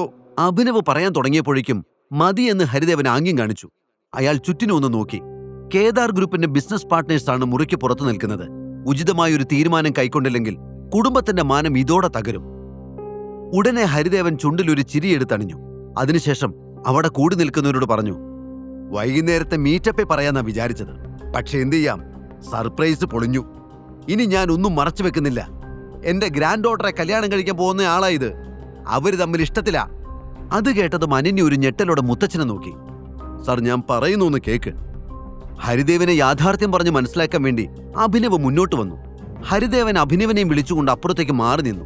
മിണ്ടിപ്പോവരുത്. കാര്യങ്ങളൊക്കെ ഇതുവരെ എത്തിച്ചില്ലേ? ഇനി ഞാൻ പറയുന്നത് കേക്ക്.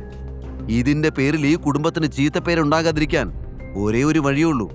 നീ ഇവളെ കല്യാണം കഴിക്കണം. ഗൗരവത്തോടെ ഹരിദേവൻ അഭിനവനോട് പറഞ്ഞു. നിങ്ങൾക്കൊക്കെ എന്താ ഭ്രാന്താണോ? എന്താ നടന്നെന്ന് പോലും അറിയാൻ നിങ്ങൾ ശ്രമിക്കുന്നില്ലല്ലോ. അഭിനവ് കയർത്ത് സംസാരിക്കുന്നത് കണ്ട് ഹരിദേവന്റെ ഗുണ്ടകൾ അവനെ അടിക്കാൻ ആരംഭിച്ചു.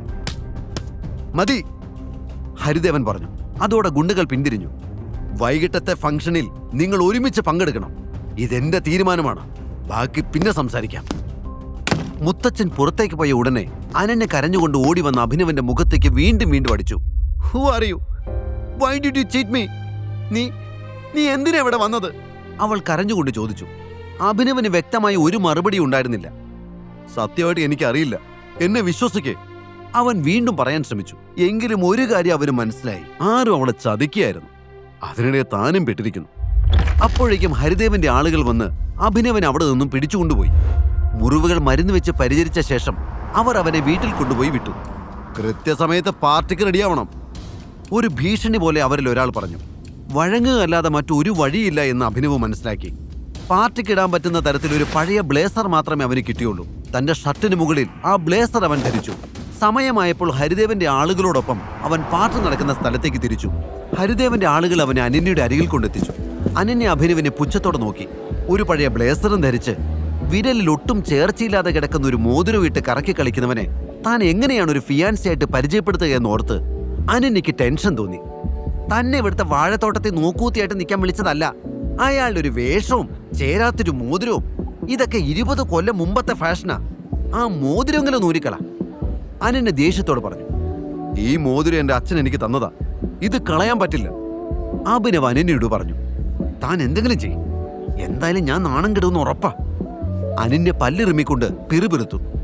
പാർട്ടി ഹാളിൽ വൈഷ്ണവിയുടെ പുതിയ ബോയ് ഫ്രണ്ട് ദേവനും ഉണ്ടായിരുന്നു. അവന്റെ മൂക്കിൽ തലേന്ന് അബിയുടെ കൈ പതിഞ്ഞ സ്ഥലത്ത് ഒരു ബാൻഡേജ് ഉണ്ട്. അഭിനവിനെ കണ്ടതും ദേവൻ അവന്റെ അരികിലേക്ക് ഓടി വന്നു. നീ എന്താടാ ഇവിടെ? റോട്ടിൽ കൂടെ തെണ്ടി നടക്കുന്നവർക്ക് കയറി നിറങ്ങാനുള്ളതല്ല ഈ സ്ഥലം, ദേവൻ പറഞ്ഞു. രംഗം കൂടുതൽ വഷളാവണ്ട എന്ന് കരുതി അനന്യ ഇടപെട്ടു.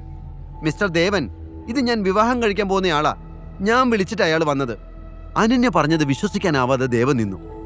അനന്യ, നീ എന്തൊക്കെയായി പറയുന്നേ? ഇവൻ ആരാണെന്ന് നിനക്കറിയോ? ഇവനെ വിവാഹം കഴിക്കാൻ പോവാണെന്നോ? നിനക്കെന്താ തലയ്ക്ക് വല്ല അസുഖമുണ്ടോ? ദേവൻ അഭിനവനെ നോക്കി പറഞ്ഞു. അത് കേട്ടതും അഭിനവ് ചാടി എഴുന്നേറ്റ് ദേവന്റെ കോളറിൽ പിടിച്ചു. നിനക്ക് കെട്ടിയതൊന്നും പോരല്ലടാ. അടുത്ത നിമിഷം ബലിഷ്ഠമായ ഒരു കൈ അഭിനവിനെ തടഞ്ഞു. പാർട്ടി ഹോസ്റ്റ് ചെയ്യുന്ന ബിസിനസ്മാൻ വിക്രമായിരുന്നു അത്. SR ഗ്രൂപ്പിന്റെ മാനേജിംഗ് പാർട്ണർ. മറ്റുള്ള ബിസിനസ്സുകാരെല്ലാം വിക്രത്തെ ആശ്രയിച്ചാണ് അവരുടെ ബിസിനസ് മുന്നോട്ട് കൊണ്ടുപോകുന്നത്. ചുരുക്കി പറഞ്ഞാൽ അവിടെയുള്ളവരുടെ കാണപ്പെട്ട ദൈവം തന്നെയാണ് വിക്രം. എന്താ ഇവിടെ പ്രശ്നം? വിക്രം അവരെ നോക്കി ചോദിച്ചു.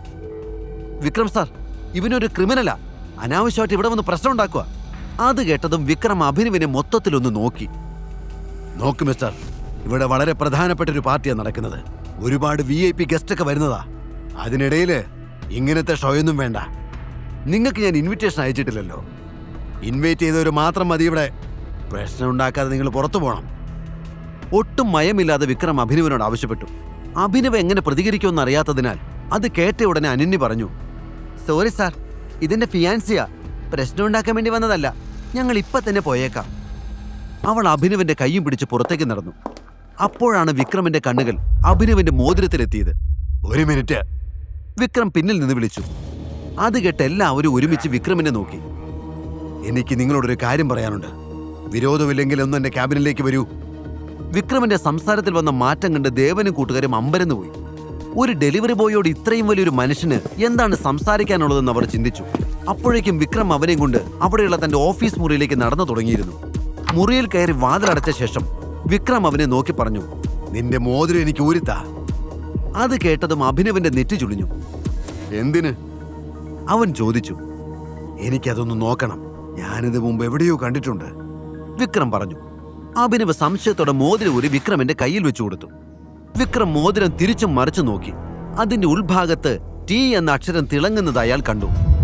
ആ തിളക്കത്തോടൊപ്പം ഇടിമിന്നൽ പോലൊരു മുഖം കൂടി അയാളുടെ മനസ്സിൽ തെളിഞ്ഞു. വിക്രമിന്റെ ഹൃദയമിടിപ്പ് കൂടി. നിന്റെ അച്ഛന്റെ പേരെന്താ? അയാൾ ചോദിച്ചു. സഞ്ജയ് രജപുത്ര. അത് കേട്ടതും വിക്രം അഭിനവന്റെ മുന്നിൽ അറിയാതെ മുട്ടുകുത്തി. ടൈഗർ, ഒടുവിൽ ഞാൻ അങ്ങേ കണ്ടെത്തിയിരിക്കുന്നു, നിറഞ്ഞ കണ്ണുകളോടെ വിക്രം പറഞ്ഞു. വിക്രമന്റെ നാവിൽ നിന്ന് ടൈഗർ എന്ന് കേട്ടതും അഭിനവ് അമ്പരന്ന് പോയി. തന്റെ അച്ഛൻ വിളിക്കാറുള്ള പേര് ഇയാൾക്ക് എങ്ങനെ അറിയാമെന്ന് അവൻ ചിന്തിച്ചു. കഴിഞ്ഞ 18 വർഷമായി നിന്നെ ഞങ്ങൾ അന്വേഷിക്കുകയാണ്. ഈ കാണുന്നതെല്ലാം നിന്റെയാണ് മോനെ.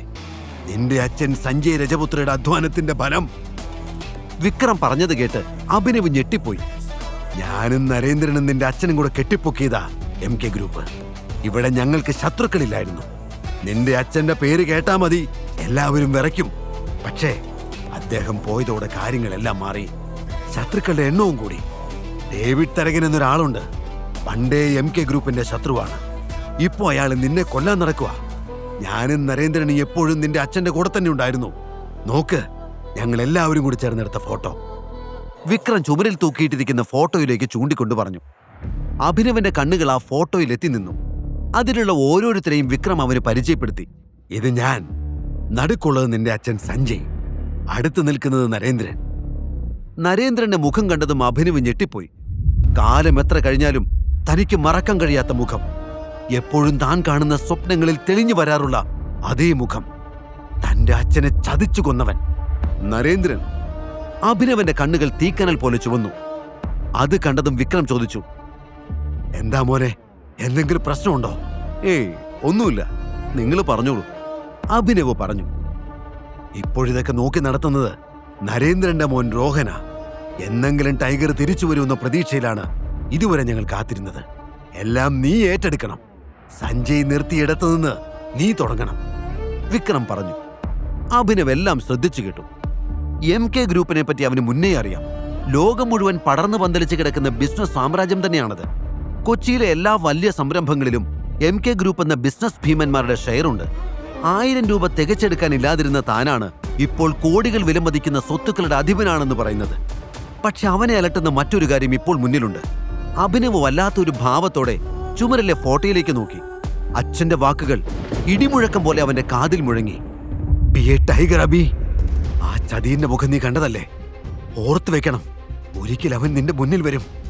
ടൈഗർ മരിക്കില്ലെന്ന് അന്ന് നീ കാണിച്ചു കൊടുക്കണം. അച്ഛൻ പറഞ്ഞത് സത്യമാവുന്നതായി അഭിനവിന് തോന്നി. നരേന്ദ്രന്റെ ഫോട്ടോയിലേക്ക് നോക്കുന്തോറും അഭിനവന്റെ കണ്ണുകളിൽ പകയാളിക്കൊണ്ടിരുന്നു. എന്റെ അച്ഛന്റെ മരണത്തിന് കാരണക്കാരനാണ് ഇയാൾ. സുഹൃത്തായി കൂടെ നിന്ന് പിന്നിൽ നിന്ന് കുത്തിയ ചതിയൻ.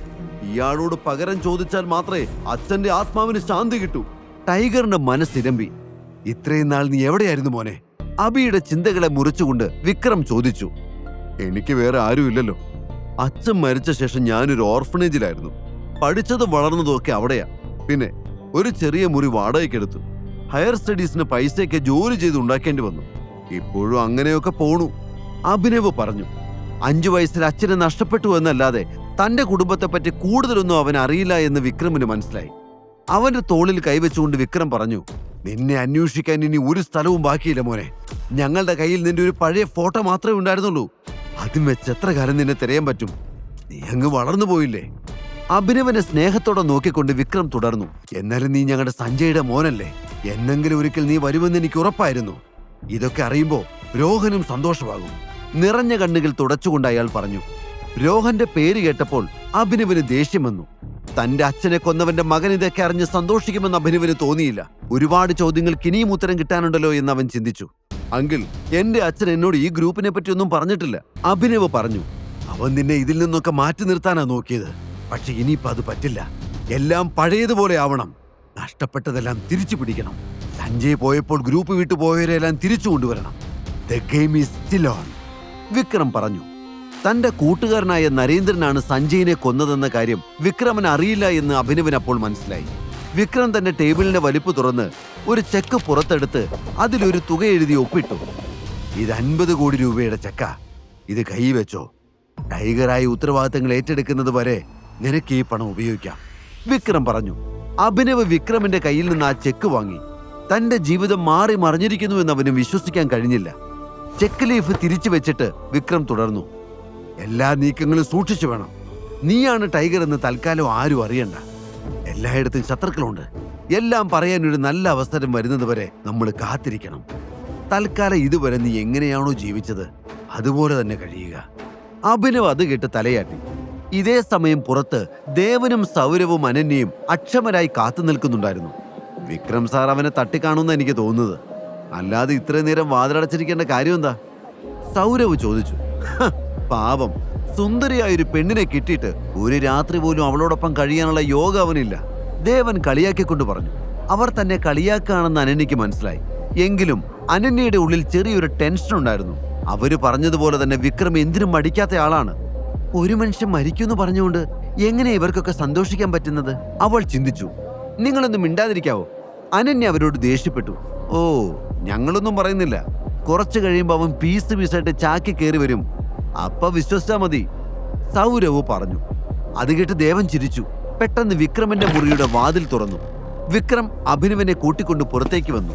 അഭിയെ ജീവനോടെ കണ്ടപ്പോൾ ദേവന്റെയും സൗരവിന്റെയും മുഖം വാടി. ഇവൻ ചത്തില്ലേ? ദേവൻ ചോദിച്ചു. അതെ, ഞാനും അത് ആലോചിക്കുന്നു. ഇത്ര നേരം കിട്ടിയിട്ട് അറ്റ്ലീസ്റ്റ് അവന്റെ ഒരു കയ്യെങ്കിലും സാറ് തല്ലി ഓടിക്കാത്തത് മോശമായി പോയി, സൗരവ് പറഞ്ഞു. വിക്രം അഭിനവനെ അവരുടെ മുന്നിലൂടെ സ്റ്റേജിലേക്ക് കൂട്ടിക്കൊണ്ടുപോയി. എല്ലാവരും വിക്രമിന്റെ കൂടെ നിൽക്കുന്ന ചെറുപ്പക്കാരനെ ശ്രദ്ധിച്ചു. ഹായ് ഓൾ, ഇതാണ് മിസ്റ്റർ അഭിനവ്. എൻ്റെ ഒരു പഴയ സുഹൃത്തിന്റെ എൻ്റെ ഒരു പഴയ ഡ്രൈവറുടെ മകനാണ്. വിക്രം അഭിനവനെ എല്ലാവർക്കും പരിചയപ്പെടുത്തി. അഭിനവ് വെറും ഒരു ഡ്രൈവറിന്റെ മകനാണെന്ന് കേട്ടപ്പോൾ ദേവനും സൗരവനും സമാധാനമായി. എൻജോയ് ദ പാർട്ടി, വിക്രം പറഞ്ഞു. ശേഷം അയാൾ അഭിനവനെ വിട്ട് ബാക്കിയുള്ള അതിഥികളെ കാണാൻ പോയി.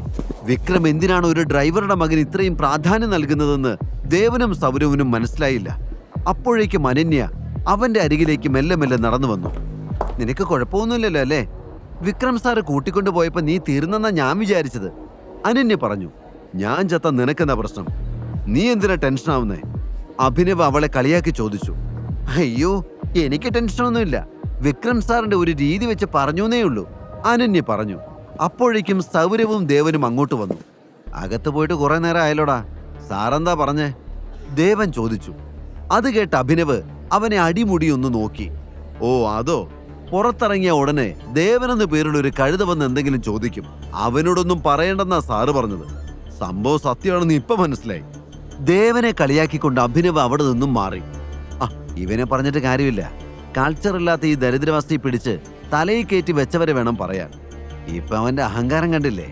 ദേവൻ അഭിനവ് കേൾക്കുന്നത് പോലെ തന്നെ ഉറക്കെ പറഞ്ഞു. എന്നിട്ടും അവൻ തന്നെ ശ്രദ്ധിക്കുന്നില്ല എന്ന് കണ്ടതോടെ ദേവന്റെ ദേഷ്യം ഇരട്ടിച്ചു. നീ എന്തിനാടാ ടെൻഷൻ ആവുന്നത്? ഇവനൊക്കെ നമുക്ക് പറ്റിയ ഇരയാണ്, വിട്ടുകളാ.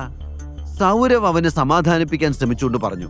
പാർട്ടി കഴിഞ്ഞപ്പോൾ അഭിനവ് അനന്യയുടെ കാറിൽ കയറി. ഡ്രൈവർ, എന്റെ വീട് ഇവിടെ അടുത്താ, ആദ്യം നമുക്ക് അവിടെ പോകാം. കല്യാണം കഴിഞ്ഞാൽ എവിടേക്കാണ് വരേണ്ടതെന്ന് ചിലരെല്ലാം കാണട്ടെ. അനന്യ കേൾക്കാൻ വേണ്ടി തന്നെയാണ് അവൻ അങ്ങനെ പറഞ്ഞത്. ആ വിചാരം 8 മടക്കി പോക്കറ്റ് വെച്ചോ. നിന്നെ കണ്ടാൽ തന്നെ അറിയാം നിനക്ക് സ്വന്തമായിട്ട് വീട് പോയിട്ട് ഒരു തൊഴുത്ത് പോലും ഉണ്ടാവില്ലെന്ന്. ഡ്രൈവർ, ആദ്യം എന്നെ ഡ്രോപ്പ് ചെയ്യ്, എന്നിട്ട് ഇയാളെ എവിടെയാന്ന് വെച്ച് കൊണ്ടാക്കിക്കോ. അനന്യ ദേഷ്യത്തോടെ പറഞ്ഞു. അച്ചോടാ, ഇതൊന്നും എന്റെ തീരുമാനമല്ലല്ലോ മുത്തേ. നിന്റെ മുത്തച്ഛൻ തന്നെയല്ലേ നിന്നെ കെട്ടണം എന്നോട് പറഞ്ഞത്. കല്യാണം കഴിഞ്ഞാ പിന്നെ നിന്നെ ഞാൻ എന്റെ വീട്ടിൽ കൊണ്ടുപോകും. അതിപ്പോ വാടക വീടായാലും ശരി, തൊഴുത്തായാലും ശരി, അഡ്ജസ്റ്റ് ചെയ്തോണം. അഭിനവ് ചിരിച്ചുകൊണ്ട് പറഞ്ഞു. നിന്റെ ഓവർ സ്മാർട്ട്നെസ് ഒന്നും എന്റെ അടുത്ത് വേണ്ട. മുത്തച്ഛന്റെ വാക്ക് ധിക്കരിക്കാൻ ഞങ്ങൾക്കാർക്കും പറ്റില്ല. അല്ലെങ്കിൽ ശരിയാക്കി തന്നേനെ നിന്നെ. എന്നെ ചതിച്ചവനാ നീ. ഇനി എന്റെ കഷ്ടകാലത്തിന് നിന്റെ കൂടെ താമസിക്കണമെന്നെങ്ങാനും മുത്തച്ഛൻ പറഞ്ഞ ഞാൻ നിന്റെ വീട്ടിലേക്കല്ല, നീ എന്റെ വീട്ടിലേക്ക് വരും. അതും വെറും ഒരു ജോലിക്കാരനെ പോലെ. അങ്ങനെ നിന്നാ മതി, മനസ്സിലായല്ലോ? അനന്യ പറഞ്ഞു. അത് കേട്ട് അഭിനവ് ചിരിച്ചതേ ഉള്ളൂ. നീ എങ്ങനെ എന്റെ ബെഡിലെത്തിയത്? അനന്യ ദേഷ്യത്തോടെ ചോദിച്ചു. ഇത് തന്നെയല്ലേ ഞാനും രാവിലെ മുതൽ നിന്നോട് ചോദിക്കുന്നത്. എനിക്കറിയില്ല. ഇമാതിരി വൃത്തികെട്ട പണി ചെയ്യുന്ന ശത്രുക്കളൊന്നും എനിക്കില്ല. ഇത് നിനക്കുള്ള കൊട്ടേഷനാ. അപ്പോൾ നീ തന്നെയാ ഇതിന്റെ ഉത്തരം കണ്ടുപിടിക്കേണ്ടത്. അഭിനവ് പറഞ്ഞത് കേട്ട് ദേഷ്യം വന്ന അനന്യ ഒന്നും മിണ്ടാതെ പുറത്തേക്ക് നോക്കിയിരുന്നു. അല്പനേരം കഴിഞ്ഞപ്പോൾ കാർ അനന്യയുടെ വീട്ടിലെത്തി. അഭിനവിനെ ഒന്ന് നോക്കുക പോലും ചെയ്യാതെ വാതിൽ ശക്തമായി അടച്ച് അനന്യ വീടിനുള്ളിലേക്ക് കയറിപ്പോയി. അവനെയും കൊണ്ട് കാറ് മുന്നോട്ട് നീങ്ങി. അഭിനവന്റെ കണ്ണുകൾ തന്റെ മോതിരത്തിലെത്തി നിന്നു. ഇതില്ലായിരുന്നുവെങ്കിൽ ഒരിക്കലും ആരും എന്നെ തിരിച്ചറിയില്ലായിരുന്നു. ഒരു നെടുവീർപ്പോടെ അവൻ ആ മോതിരം തന്റെ ചുണ്ടോട് ചേർത്തു. വൈകാതെ കാർ അവന്റെ വീട്ടിലെത്തി. അടുത്ത ദിവസം അലാറം മുഴങ്ങിയപ്പോൾ അഭി വീണ്ടും അതേ സ്വപ്നം കാണുകയായിരുന്നു. ഞെട്ടി എഴുന്നേറ്റ് അവൻ മനസ്സിലേക്ക് തലേന്ന് വിക്രം പറഞ്ഞതെല്ലാം ഓടി വന്നു. തന്റെ അച്ഛന്റെ കമ്പനി ഇത്രയും വർഷങ്ങൾ നിലനിർത്തിയതിന് അവൻ വിക്രമിനോട് മനസ്സിൽ നന്ദി പറഞ്ഞു. വാച്ചിലേക്ക് നോക്കി അഭിയുടെ ഭാവം മാറി. ജോലിക്ക് പോകാൻ നേരമായിരിക്കുന്നു. താൻ ഇതിനു മുമ്പ് എങ്ങനെ ജീവിച്ചുവോ അതുപോലെ തന്നെ തുടരേണ്ടതുണ്ട്. അഭിനവ് വേഗം എഴുന്നേറ്റ് റെഡിയായി. സിറ്റി ട്രാഫിക്കിൽ 1 മണിക്കൂർ ബൈക്ക് ഓടിച്ച് അവൻ തന്റെ ഓഫീസിലെത്തി. അപ്പോഴാണ് അവിടുത്തെ മറ്റൊരു സ്റ്റാഫ് ഹരീഷ് അവനെ കണ്ടത്. പഴയ സഹപാഠിയായിരുന്നു എങ്കിലും അവിടെ അഭിനവിനേക്കാൾ ഉയർന്ന പോസ്റ്റാണ് ഹരീഷിന്. ഒരു പ്രത്യേക സ്വഭാവക്കാരനാണ് ഹരീഷ്. അയാൾക്ക് കീഴ്ജീവനക്കാരുടെ പുച്ഛമാണ്. കിട്ടുന്ന അവസരങ്ങൾ ഉപയോഗിച്ച് അവരെ കളിയാക്കാൻ ഹരീഷിന് വലിയ ഇഷ്ടമാണ്. ഹലോ ഡെലിവറി ബോയ്, ഹരീഷ് ഉറക്കെ വിളിച്ചു. അഭി കൂട്ടുകാരനാണെന്ന ഭാവമൊന്നും ഹരീഷിനില്ല. തരം കിട്ടുമ്പോഴെല്ലാം അവൻ അഭിയെ അപമാനിക്കും. ബോസ് നിന്റെ അകത്ത് കാത്തിരിക്കുന്നുണ്ട്. ഇന്നലെ അവിടെ പോയി കിടക്കരുതണ നീ. നിന്റെ അച്ഛന്റെ കല്യാണമായിരുന്നോ? അവനെ കളിയാക്കിക്കൊണ്ട് ഹരീഷ് ചോദിച്ചു. പക്ഷെ അത് കേട്ടത് അഭിയുടെ ചോര തളച്ചു. അവൻ മുഷ്ടി ചുരുട്ടി. തനിക്ക് വരാനാവില്ല എന്ന് അഭി ഈ പ്രശ്നങ്ങൾക്കിടയിലും ഹരീഷിനെ വിളിച്ചു പറഞ്ഞിരുന്നു. തന്റെ ലീവ് ഹരീഷ് മനഃപൂർവ്വം റിപ്പോർട്ട് ചെയ്യാത്തതാണെന്നും അവനറിയാം. ഒന്നും മിണ്ടാതെ അഭി ബോസിന്റെ ക്യാബിനിലേക്ക് നടന്നു. Good morning sir. ക്യാബിന്റെ ഡോർ പതിയെ തുറന്നുകൊണ്ട് അഭിനവ് പറഞ്ഞു. അത് കേട്ടതും കണക്കുകൾ പരിശോധിക്കുകയായിരുന്ന ബോസ് അവന് ദേഷ്യത്തോടെ നോക്കി. അയാൾ അവനോട് അകത്തേക്ക് വരാൻ ആംഗ്യം കാണിച്ചു. എന്തിനാണാവോ ഇന്ന് സാറ് എഴുന്നള്ളിയത്? ബോസ് ചോദിച്ചു. ആ ചോദ്യത്തിന്റെ അർത്ഥം അഭിനവിന് മനസ്സിലായില്ല. എന്താ സാർ? അവൻ ചോദിച്ചു. അല്ല, ഇവിടത്തെ കാര്യങ്ങളെല്ലാം തീരുമാനിക്കുന്നത് സാറാണല്ലോ. അതുകൊണ്ടാണല്ലോ തോന്നിയ പോലെ വരവും പോക്കും. ഇന്നലെ ഇവിടെ എത്ര ഡെലിവറിയാ നീ ഒറ്റ ഒരുത്തം വരാത്തത് കാരണം മുടങ്ങിയെന്നറിയോ? തന്റെ മേശപ്പുറത്ത് ദേഷ്യത്തോടെ ഇടിച്ചുകൊണ്ട് ബോസ് പറഞ്ഞു. പക്ഷെ സാർ, എനിക്ക് മാസത്തിൽ 1 ക്യാഷ് ലീവ് ഇല്ലേ? ഞാൻ ഇതിനു മുമ്പ് ലീവൊന്നും എടുത്തിട്ടില്ല. പിന്നെ വരില്ലെന്ന് ഞാൻ ഹരീഷ് സാറിനെ അറിയിച്ചിരുന്നു. ഒരു അത്യാവശ്യം വന്നതുകൊണ്ടാണ് ഞാൻ. അഭിനവ് പറഞ്ഞു. നിനക്ക് ലീവ് തരണോ വേണ്ടയോ എന്നൊക്കെ ഞാൻ തീരുമാനിക്കും. നിന്റെ സ്വന്തം ഇഷ്ടപ്രകാരം ലീവ് എടുക്കാൻ ഇത് നിന്റെ അച്ഛന്റെ കമ്പനിയൊന്നുമല്ല. അച്ഛനെ പറഞ്ഞപ്പോൾ അഭിനവിന് ദേഷ്യം ഇരച്ചു കയറി. അവൻ ബോസിനെ തുറിച്ചു നോക്കി. എന്താണാ നോക്കി പേടിപ്പിക്കുന്നേ? ഗുരുതരമായ വീഴ്ചയാ ഉണ്ടായത്. ഇനി നിന്റെ സേവനം ഇവിടെ വേണ്ട. പകരം ഞാൻ വേറെ ആളെ വെച്ചു. കൂടും കിടക്കൊക്കെ എടുത്ത് സ്ഥലം വിട്ടോ, ബോസ് പറഞ്ഞു. അത് കേട്ട് അഭിനവിന് ഞെട്ടലൊന്നും ഉണ്ടായില്ല. നിസ്സാര കാര്യത്തിന് ആളുകളെ പറഞ്ഞു വിടുന്നത് അവിടെ പുതുമയുള്ള കാര്യമല്ല. എപ്പോൾ വേണമെങ്കിലും തന്റെ ജോലിയും നഷ്ടപ്പെടാമെന്ന് മനസ്സിലാക്കിക്കൊണ്ട് തന്നെയാണ് അഭിനവ് അവിടെ തുടർന്നിരുന്നത്. ശരി സാർ, ഇതുവരെയുള്ള സാലറി തന്ന ഞാൻ പൊയ്ക്കോളാം, അഭിനവ് ഉറച്ച ശബ്ദത്തിൽ പറഞ്ഞു. എന്തോ? എങ്ങനെ? ഇന്നലെ നീ കാരണം കമ്പനിക്കുണ്ടായ നഷ്ടം ഈ മാസത്തിൽ നിന്റെ മുഴുവൻ ശമ്പളം തന്നാലും തീരില്ല. കണക്ക് നോക്കിയാൽ നീ ഇങ്ങോട്ട് തരേണ്ടി വരും പൈസ. എന്റെ ഒരു മര്യാദ വെച്ച് അത് ഞാൻ ചോദിക്കുന്നില്ല. മിണ്ടാതെ സ്ഥലമിടാൻ നോക്ക്, ബോസ് പറഞ്ഞു. സാർ, നിങ്ങൾ എന്തൊക്കെ പറഞ്ഞാലും ചെയ്ത ജോലിക്കുള്ള കൂലി കിട്ടാതെ ഞാൻ പോവില്ല. സാലറി നിങ്ങളുടെ ഔദാര്യമൊന്നുമല്ല, എന്റെ അവകാശമാണ്. അഭിനവിന്റെ ശബ്ദം ഉറച്ചതായിരുന്നു. അത് കേട്ട് ബോസ് പുച്ഛത്തോടെ ചിരിച്ചു. കിട്ടാതെ നീ പോവില്ല അല്ലേ? ശരി, തന്നേക്കാം. അത് പറഞ്ഞ് അയാൾ മേശപ്പുറത്തിരുന്ന് ബെല്ലടിച്ചു. അടുത്ത നിമിഷം മുറിയുടെ വാതിൽ തുറന്ന് 4 ഗുണ്ടകൾ അകത്തേക്ക് വന്നു. ഈ സാറിന് ശമ്പളം വേണോ അത്രേ? കൊടുത്തു വിട്ടേക്ക്. ബോസ് കണ്ണിറുക്കിക്കൊണ്ട് അവരോട് പറഞ്ഞു. അത് കേട്ടതും അവരിൽ ഒരാൾ അവന്റെ ടീഷർട്ട് പിടിക്കാൻ ആഞ്ഞു. മിന്നൽ പോലെ അബി ആ കൈ തടഞ്ഞു. ഉടൻ തന്നെ 4 പേരും അവനെ ആക്രമിക്കാനായി ചെന്നു. അടുത്ത നിമിഷം അബി മുന്നിലുള്ളയാളുടെ തോളിലൂടെ കൈ ചേർത്ത് അയാളെ വലിച്ചു. അയാൾ ബോസിന്റെ മേശപ്പുറത്തേക്ക് കറങ്ങി വീണു. അവൻ ഉടനെ തന്നെ മറ്റുള്ളവരെ നേരിടാനായി റെഡിയായി നിന്നു. അവന്റെ ചലനങ്ങൾ പരിശീലനം സിദ്ധിച്ച ഒരു കിക്ക് ബോക്സറുടേതിന് സമാനമായിരുന്നു. വൈകാതെ തന്നെ ബോസിന്റെ 4 ഗുണ്ടകളും അഭിനവന്റെ അടി കൊണ്ട് വീണു. മനോഹരമായി ഇന്റീരിയർ ചെയ്തിരുന്ന ആ ക്യാബിൻ നിമിഷം നേരം കൊണ്ട് യുദ്ധക്കളം പോലെയായി മാറി. താഴെ വീണ് കിടക്കുന്ന തടിയന്മാരെ നോക്കിക്കൊണ്ട് ബോസ് നിന്ന് വിറച്ചു. അവരെ ഇത്ര എളുപ്പത്തിൽ അഭിനവനെ പോലെ ഒരാൾക്ക് എങ്ങനെ തോൽപ്പിക്കാൻ കഴിഞ്ഞു എന്ന് അയാൾ ചിന്തിച്ചു. അപ്പോഴേക്കും അഭിനവ് ബോസിന്റെ മുന്നിലെ കസേരയിൽ വന്നിരുന്നു. എന്നിട്ട് മേശപ്പുറത്ത് മെല്ലെ തട്ടിക്കൊണ്ട് ഒരു വല്ലാത്ത നോട്ടത്തിൽ അവൻ പറഞ്ഞു, സാറേ, സാലറി കിട്ടാതെ ഞാൻ പോവില്ല. ഭയന്നുപോയ ബോസ് ഡ്രോയിൽ നിന്ന് ചെക്കെടുത്ത് അതിൽ തുക എഴുതി വിറയ്ക്കുന്ന കൈകളുടെ അഭിനവിന് നൽകി. അവൻ ചെക്ക് വാങ്ങി ചുറ്റിനും ഒന്ന് നോക്കി. 1 മാസത്തെ സാലറിയിൽ തീരാത്ത നാശനഷ്ടങ്ങൾ ഇപ്പോൾ അവിടെ ഉണ്ടായിട്ടുണ്ട്. ഇനി എന്തെങ്കിലും ബാക്കിയുണ്ടെങ്കിൽ സാറ് മട്ടാഞ്ചേരിക്ക് വന്നാൽ മതി. നമുക്ക് കണക്ക് അവിടെ വെച്ച് തീർക്കാം. അഭിനവിന്റെ സംസാരം അധികാര സ്വരത്തിലായിരുന്നു. അത് കേട്ട് ബോസ് ഭയന്ന് വിറച്ചുപോയി. ക്യാബിനിൽ നിന്ന് പുറത്തിറങ്ങുമ്പോഴും എന്തോ ഒരു കടം ബാക്കിയുള്ളതുപോലെ അവന് തോന്നി. ഈ കഥയുടെ ബാക്കി അറിയാൻ download pocket FM app. Link in description.